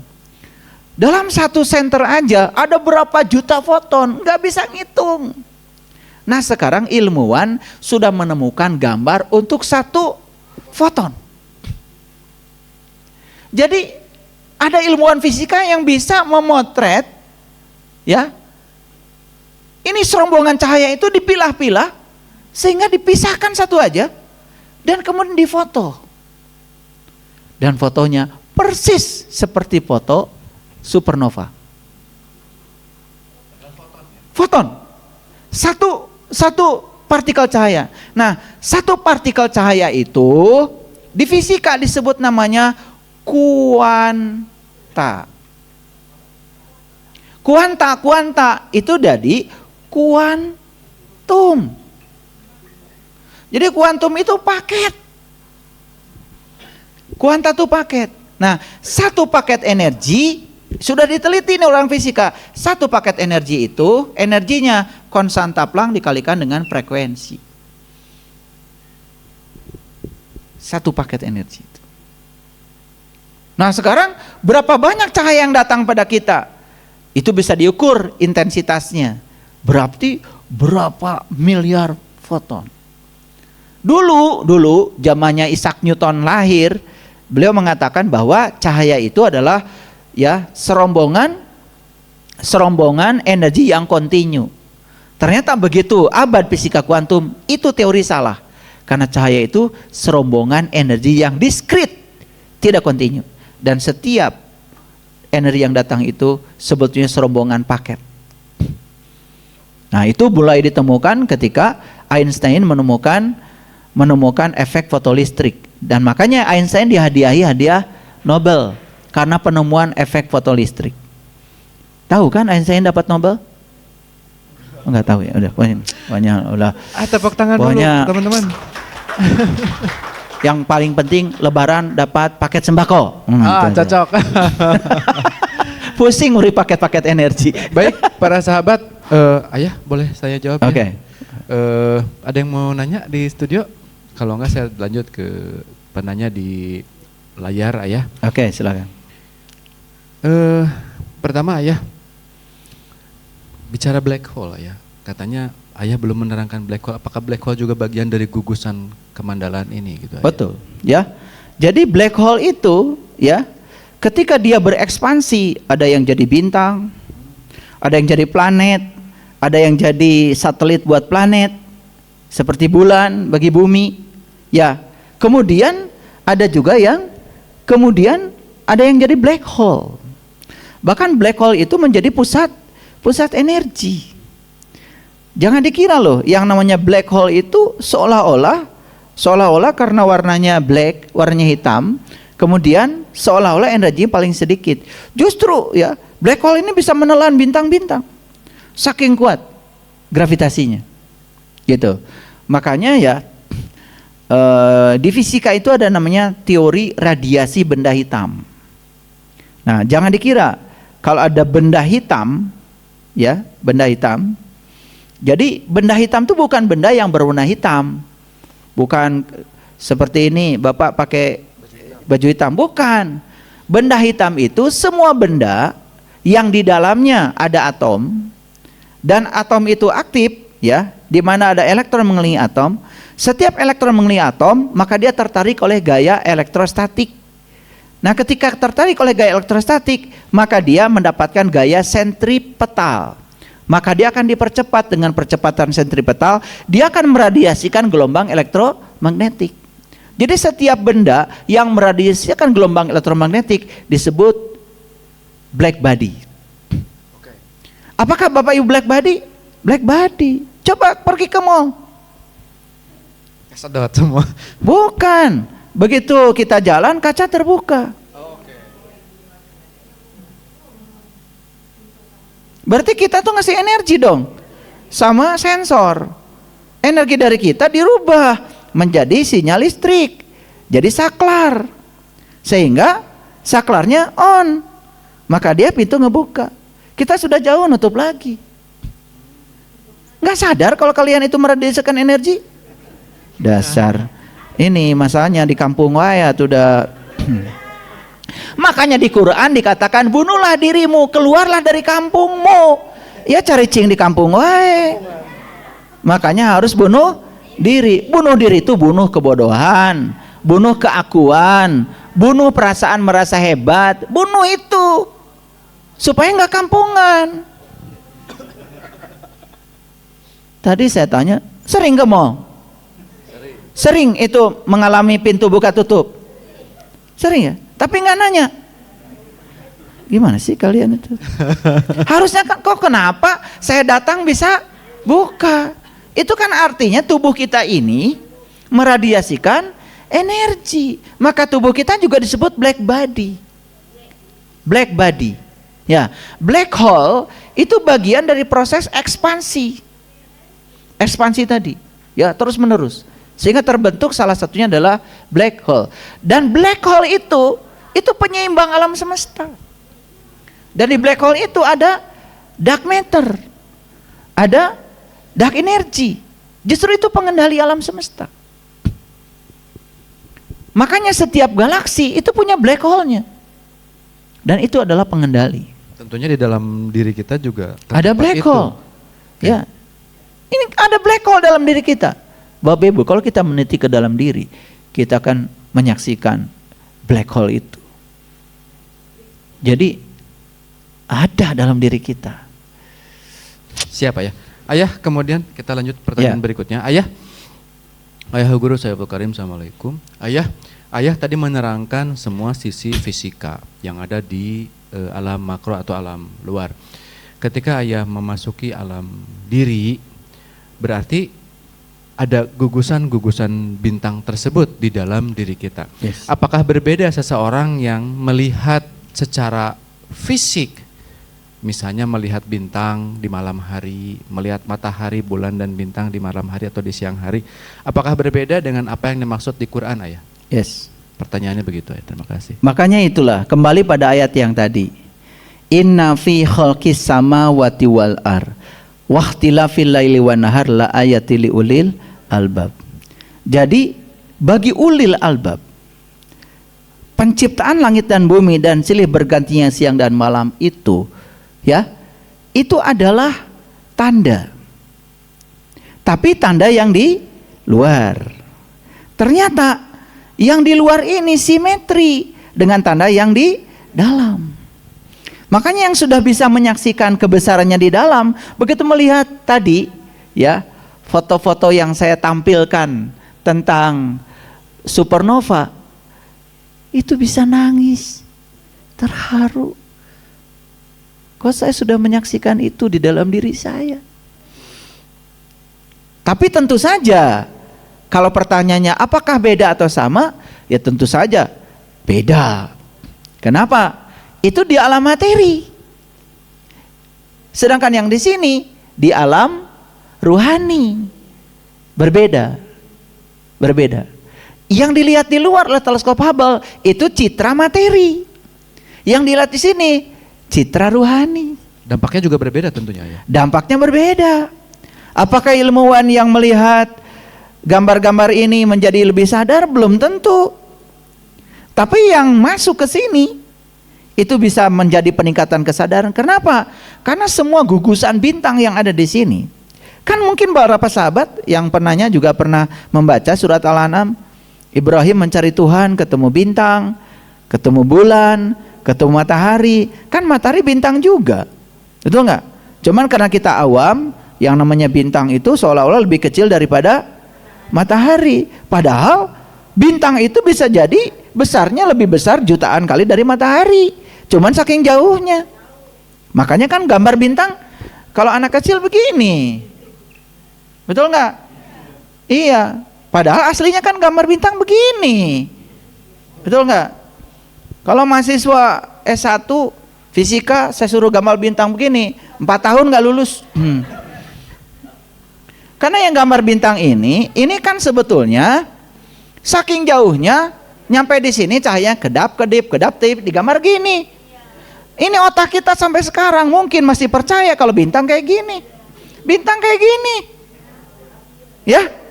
Awas ya, kalau kalian disuruh gambar bintang, kalau begini berarti waras. Kalau gini nggak waras. Anak TK ya gambarnya gitu. Tapi kalian itu masa gambarnya gini bintang? Gini bintang. Paham ya? Jadi itu. Nah, apakah beda? Beda. Apakah dampaknya beda? Beda. Orang yang melihat aspek materi, dia hanya di level materi. Makanya di Quran, orang yang kelompok materi ini disebut golongan kiri. Nah, orang yang sudah bisa melihat aspek ruhaninya di dalam diri disebut golongan kanan. Makanya di Quran ya, fa ashabul maimanati ma ashabul maimana. Dan golongan kanan beruntung sekali, berbahagia sekali golongan kanan. Wa ashabul mas'amati ma ashabul mas'amah. Dan golongan kiri, alangkah ruginya golongan kiri. Jadi walaupun sudah menyaksikan gambar-gambar itu, belum tentu bisa membangun kesadaran. Maka Nabi Muhammad tidak melihat mawar merah dari teleskop Hubble, tapi belum menyaksikan mawar merah yang ada di dalam dirinya. Dampaknya apa? Dampaknya pada kesadaran. Jadi beda sekali. Makanya golongan kanan tuh beruntung, golongan kiri. Makanya lihat Bapak Ibu, kalau Bapak Ibu pergi haji,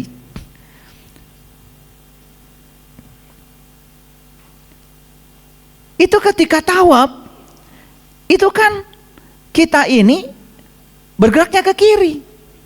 Kenapa? Karena Ka'bah itu materi. Dan kita mengelilinginya ke sebelah kiri, nggak ke kanan. Tetapi di Ka'bah ada sudut yang namanya rukun Yamani.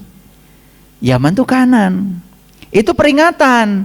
Setelah ini kamu harus bergerak ke kanan. Artinya apa? Semua yang bersifat materi ini hanya simbolisasi buat menuju kepada yang bersifat rohani. Gitu nggak waktu haji? Nggak percaya kalian begitu. Yang penting muter kan, labaik Allahumma labaik. Muter lah yang penting ya, 7 putaran. Ya toh, udah muter, ya udah. Ya. Kalian merasa ahli surga kan? Karena udah muter. Ayah, siap ayah. Ini juga apa? Sebagai sesi terakhir, ayah sudah berbicara mana sisi materi dan mana sisi non materi, sisi fisik dan sisi spiritual. Sebetulnya pesannya apa ya? Apa yang hendak ayah ingin sampaikan kepada kami dari penjelasan ini gitu? Harapannya seperti apa ya? Ya. Tubuh manusia tersusun dari 2 unsur. unsur materi, ya tentu saja kita harus mengerti asal muasal tubuh kita dari permulaannya sampai ini. Karena tubuh ini harus dipulangkan. Dipulangkan ke asalnya tubuh ini. Makanya kalau istilahnya orang Sunda, mulih ka jati mulang ke asal. Mulih ka jati. Nah, jadi mulih ka jati itu kepulangan jati diri. Mulang ke asal, kepulangan jasmani. Kita harus rapi, dua-duanya harus dipulangkan. Karena ini harus dipulangkan dua-duanya. Jasmaninya pulangkan ke asalnya, ya toh? Kemudian ruhaninya pulangkan ke asalnya. Makanya kita harus melihat ini dari dua aspek. Aspek materi dan aspek rohani. Itu kompetensi yang saya bangun. Nah, kebanyakan kan kita tidak menyadari sampai begitu. Pokoknya mati aja. Ingat ya. Di sini ada dua aspek, jasmani dan rohani. Nah, aspek jasmaninya, masa tidak ingin tahu dari mana sih unsur-unsur yang membangun tubuh saya? Betul nggak? Nah, mereka yang tahu unsur-unsur pembentuknya, misalkan gini, dari 140 unsur yang membentuk tubuh kita, misalkan ada kekurangan nih, kurang kalium, ya kan? Oh, ini ibu ini kurang kalium, kasih obat yang ada kaliumnya. Ya, ini kurang magnesium, kurang ginseng. Dulu waktu zamannya COVID kan semua harus minum zinc. Ya, itu ZN itu ginseng. Ginseng itu seng. Itu logam, kekurangan seng itu. Nah, sehingga unsur tanah, unsur air, unsur api, unsur udara di tubuh kita tuh harus seimbang. Jadi buat kesehatan juga banyak kegunaannya. Jadi apa artinya sakit? Sakit itu kan sebetulnya secara materi pun tubuh kita tidak seimbang. Betul nggak? Nah, ditambah lagi secara energi, betul nggak? Itu. Jadi kenapa saya membahas ini? Supaya kita tahu asal muasal tubuh kita tahu asal muasal jati diri kita. Kita pulangkan dua-duanya ke tempat asalnya dengan rapi. Itu tanggung jawab kita dalam hidup ini. Nah, saat dipulangkan, contoh, ini tubuh jasmani nih, ya, tubuh jasmani mau dipulangkan ke asalnya. Ingat, dulu, ya, semua unsur-unsur yang membentuk tubuh ini kan suci, betul? Betul ya. Saat dipulangkan harus suci. Unsur air ke air, unsur udara ke udara, unsur api ke api, unsur tanah ke tanah, harus suci. Kenapa? Lihat saya, Bapak Ibu. Atom itu. Dalam setiap atom, misalkan ya, atom apa? Atom tembaga. Tembaga itu berarti Cu ya, kufrum. Cu. Nomor atomnya 29. Rumus kulit-kulitnya 2881. Itu rumus kulitnya. Jadi si kuprum itu, ini inti atom, ini kulit pertama, kulit kedua, kulit ketiga, kulit keempat. Di kulit ini ada 2 elektron. Sini ada 8, sini ada 8, sini ada 1. Ini namanya elektron bebas. Makanya ya, tembaga dipakai untuk penghantar listrik. Dikasih tegangan sedikit saja lepas nih elektronnya. Ketika elektronnya lepas, dia jadi arus listrik. Ngerti nggak kalian? Tiap hari pakai listrik. Ya, beli kabel, pernah nggak nanya, kenapa kabel bukan emas, bukan besi, kenapa kufrum? Kenapa tembaga? Ya, karena apa? Tembaga itu dia punya namanya elektron bebas, free elektron. Di kulit luarnya 1. Sehingga dikasih tegangan sedikit saja, elektronnya lepas. Karena kalau dikasih tegangan, ada medan listrik, ada gaya listrik, dia keluar. Maka dia akan jalan-jalan. Jalan-jalannya si elektron itu jadi arus listrik.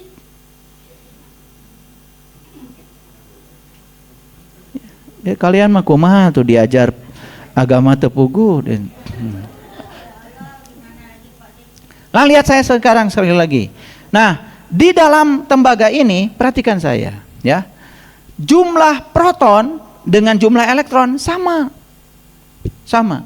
Jadi jumlah protonnya ada 29, jumlah elektronnya juga ada 29. Cuman si proton positif, si elektron negatif. Nah, ini kalau dijumlahkan, ini kan jadi netral. Jadi si atom tuh dulu netral, suci. Nah, kemudian kalian cari rezeki, nyolong, masuk energinya, betul nggak? Nipu orang, masuk energinya. Nah, si atom-atom di tubuh kita tuh sekarang jadi bermasalah, terionisasi, tidak netral lagi. Nah, saat mau dipulangkan nggak netral, ditolak. Alam semesta ini nolak, nggak bisa nerima. Mau begitu? Makanya nggak usah belajar halal haram, nggak usah. Nyolong itu pokoknya bahaya. Karena apa? Membuat tubuh kita ditolak oleh semesta. Makanya saya ya, terutama kalau cari rezeki buat keluarga, clear, harus bersih. Jangan kasih racun.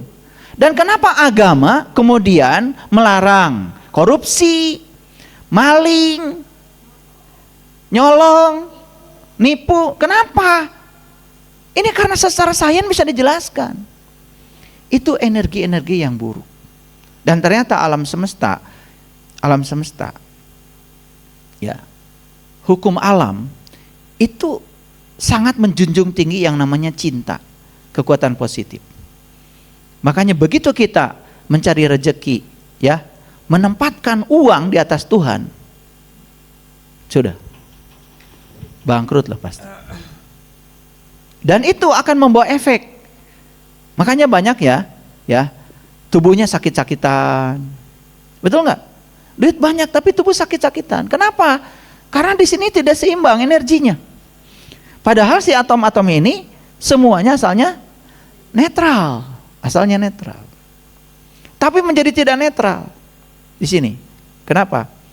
Itu karena diganggu kenetralannya. Tambah lagi, gampang marah, tersinggung, fitnah, menghujat orang, tambah pelit lagi, ya. Kemudian suka mencaci maki orang lain, merendahkan orang lain. Wah, itu. Dan kalau semua orang paham, baik secara materi maupun secara imateri, kita ini jadi waspada hidup. Betul nggak? Iya. Saya daripada cari uang yang haram sedikit lagi, lebih bagus cari uang yang halal dan banyak.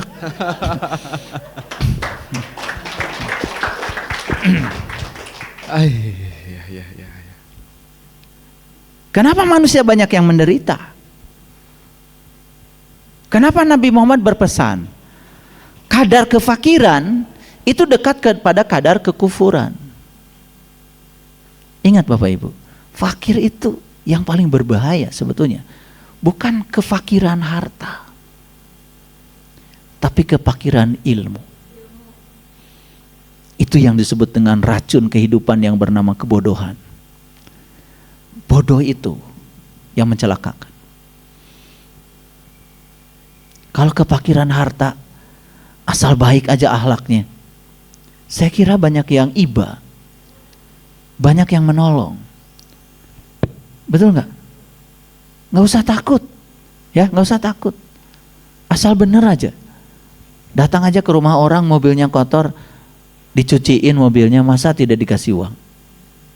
Betul nggak? Itu.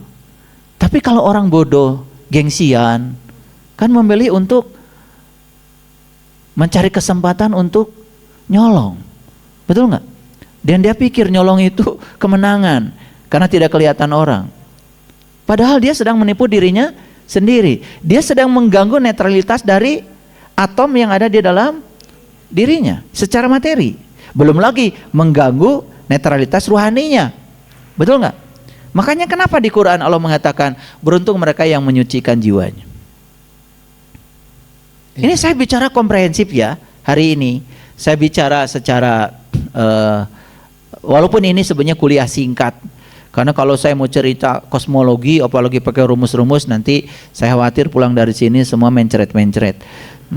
Ya, pokoknya selintas tapi ngerti. Oh, ternyata asal usul saya itu dari bintang. Pantas kalau saya ini disebut debu bintang. Makanya saya kalau mau makan aja sering mengatakan, untuk seluruh daya sambung semesta yang telah berjasa menghadirkan makanan ini, terima kasih, terima kasih. Coba sekarang perhatikan saya. Apakah ada jasa bintang-bintang yang jauh kepada kita? Ada. Contoh gini, ya, itu matahari tidak mungkin tinggal di situ kalau tidak ditahan oleh sistem gravitasi oleh bintang-bintang yang lain. Dan kalau matahari itu tidak ditahan oleh bintang-bintang yang lain, nggak ada di situ, dia tidak menyinari bumi. Kalau tidak menyinari bumi, tidak ada jagung, nggak ada singkong, nggak ada anggur, nggak ada apel. Betul nggak? Lah kalian mau makan apa? Artinya manusia pasti mati. Jadi kita ini berutang budi nggak sama seluruh sistem astronomi di semesta ini? Berutang, cuma nggak ngerti aja. Padahal kita ini ditopang oleh satu sistem alam semesta yang luar biasa. Makanya ada orang yang mengatakan seolah-olah dia hidup karena hasil sendiri. Ya ini udah penyakit mental ini. Ini udah masuk NPD itu. Udah penyakit mental itu ya. Keren ayah, keren. Aduh. Ya, tidak mungkin kita bisa hidup sendiri. Makanya Bapak Ibu, merdeka itu bukan meloloskan diri dari kelompok, dari orang lain, bukan. Merdeka itu tumbuh bersama. Tumbuh bersama, karena kita tidak mungkin meloloskan diri dari kelompok. Wah, saya mau merdeka. Gimana? Saya mau pisah aja dengan istri saya. Tambah gak merdeka kamu. Tambah tersiksa batinnya. Betul nggak? Pertama meninggalkan tanggung jawab. Yang kedua, betul nggak? Akan mendapatkan ulangan lagi nanti. Karena belum bisa menerima kenyataan. Coba sekarang, saya merdeka di keluarga ini. Karena saya dengan semua anggota keluarga tumbuh bersama. Saling menghargai, saling menghormati perbedaan. Itulah merdeka. Keren, tepuk tangan. Merdeka. Merdeka.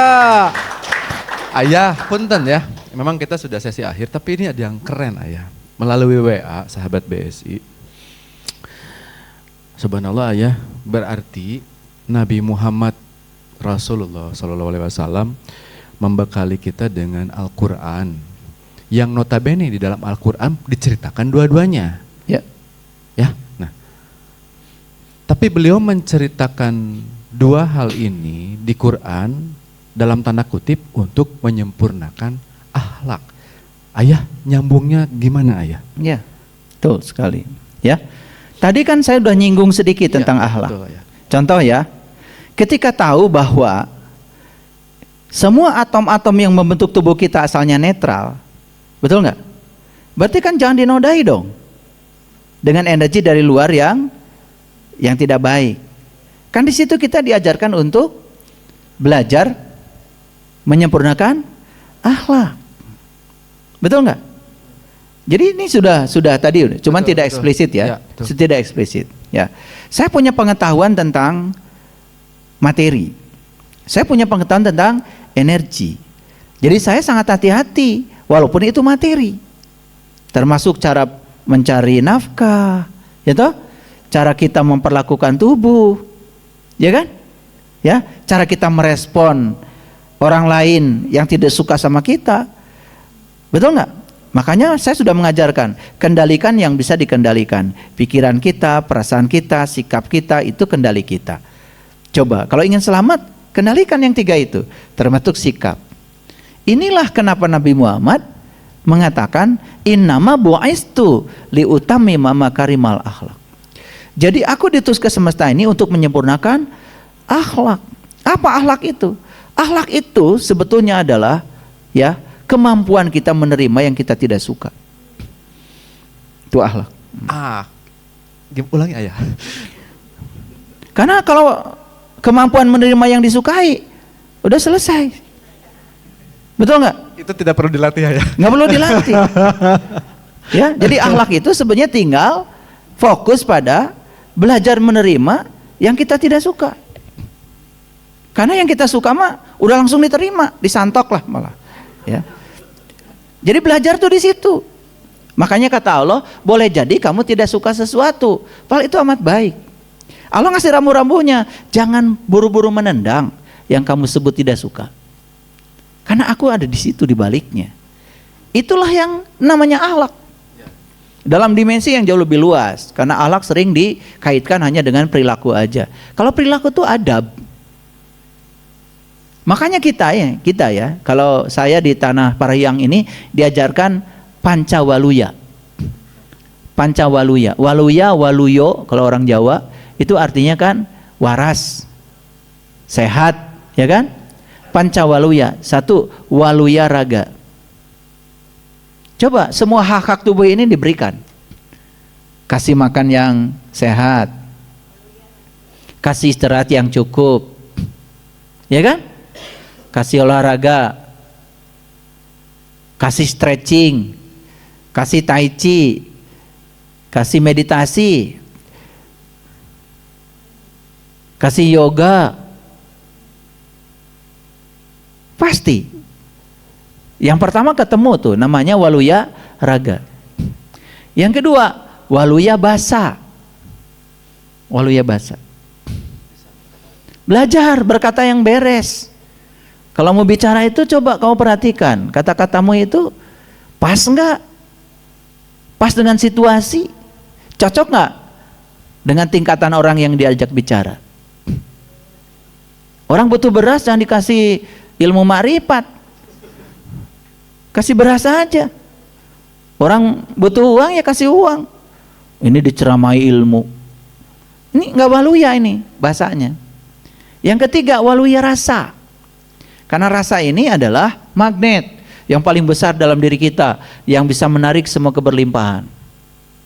Sakit enggak apa-apa, tapi rasanya jangan ikut sakit. Waluya kan rasanya. Saya sehat, saya kuat. Walaupun realitasnya sakit, nanti akan bangkit. Tapi kalau rasanya ikut juga sakit, ya tambah parah, ya.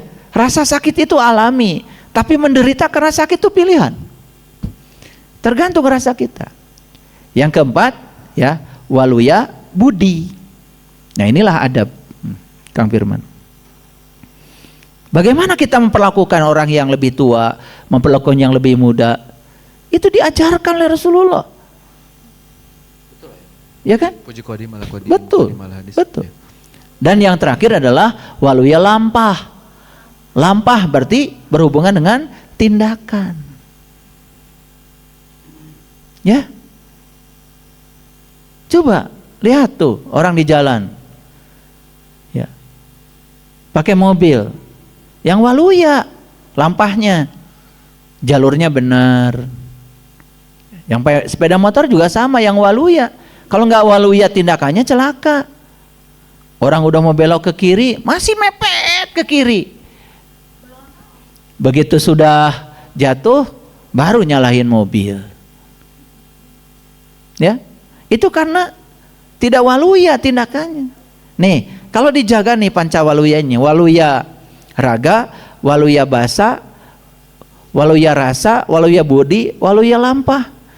Udah kita waluya, selamat. Itulah Islam. Islam tuh selamat. Udah gitu aja. Udah. Siap. Tepuk 4 tangan jam para saya sahabat. bicara. Ayah, hatur nuhun, terima kasih banyak. Saya pikir, boleh ayah mau? Itu tadi ayah guru bilang rasa kan kembali ke asalnya. Nah, rohani kalau nggak kenal dia kembalinya kemana ya? Iya. Nah, Oke ayah. Baik ayah. Ini bagus. Ya. Jadi kan Allah bilang, setelah aku selesai menciptakan tubuhmu, aku tiupkan ruhku. Jadi siapa diri kita sebenarnya? Ruhku. Nah, ruhku akan kembali kepada yang meniupkannya, kepada sumbernya. Itu, ya. Oleh karena itu maka ruhku ini jangan diganggu. Ruhku ini harus selaras dengan sumbernya, supaya saat pulang ruhku ini sudah senyawa dengan asalnya. Itulah pentingnya kita belajar tentang kesadaran. Ya, karena apa? Karena kesadaran itu tidak pernah mati. Kesadaran itu seperti layar nih, layar ini. Walaupun dimatikan infokusnya, layarnya nggak pergi. Ya, jadi oleh karena itu jangan menganggap kita sudah selesai. Karena semua data itu terekam di sebuah hard disk, namanya hard disk kosmik. Dan di hard disk itu terekam semua memori kita. Bahkan rasa kesal kita terekam. Sekarang gini ya, lagi jalan aja, tiba-tiba ada yang tidak enak. Aduh, kurang ajar nih orang tuh. Itu sudah masuk direkam, tidak ada yang lolos.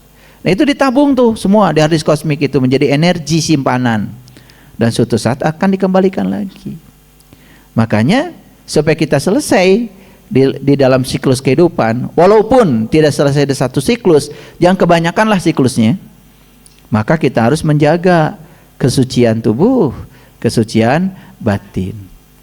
Gitu ya. Jadi tubuh pun harus dijaga kesuciannya. Ya, apalagi batin kita. Ya, karena tubuh juga nanti bingung, ya, dikubur tetapi tidak bisa bersenyawa dengan tanah. Dianggap barang asing. Ya, karena ada ketidakmurnian yang melekat di situ. Ya, sama ya. Ya. Si jiwa juga pulang, tapi pulang dalam keadaan tidak harmoni, energinya tidak resonan dengan asalnya. Maka dia tidak nyaman, dia terasing. Ya, itu yang disebut gentayangan. Gentayangan itu bukan berarti tidak pulang, pulang cuman ya tidak bisa bersenyawa. Sama pergi ke ruang kosong, cuma tidak bersenyawa karena ada ketidakmurnian. Persis kayak minyak di dalam air. Minyak itu sebetulnya unsur airnya paling banyak. Cuman ada ketidakmurnian, maka tidak disebut air, disebutnya juga minyak. Makanya begitu dia ada di air, dia sendiri aja. Coba lihat tuh, minyak di sayuran. Dia tinggal di sana tetapi tidak bersenyawa. Gitu, ya. Jadi kita tuh jangan sampai jadi terasing di ruang kosong ini. Menghembuskan napas ke sini sama. Yang soleh nggak soleh juga sama ke sini. Cuman yang soleh itu selaras dengan semesta, yang disebut dengan innalillahi wa inna ilaihi. Yang tidak itu ada di sini tapi tidak bisa menyatu. Dia terasing karena ada energi yang mengasingkan itu. Gitu, ya. Paham ya? Gitu.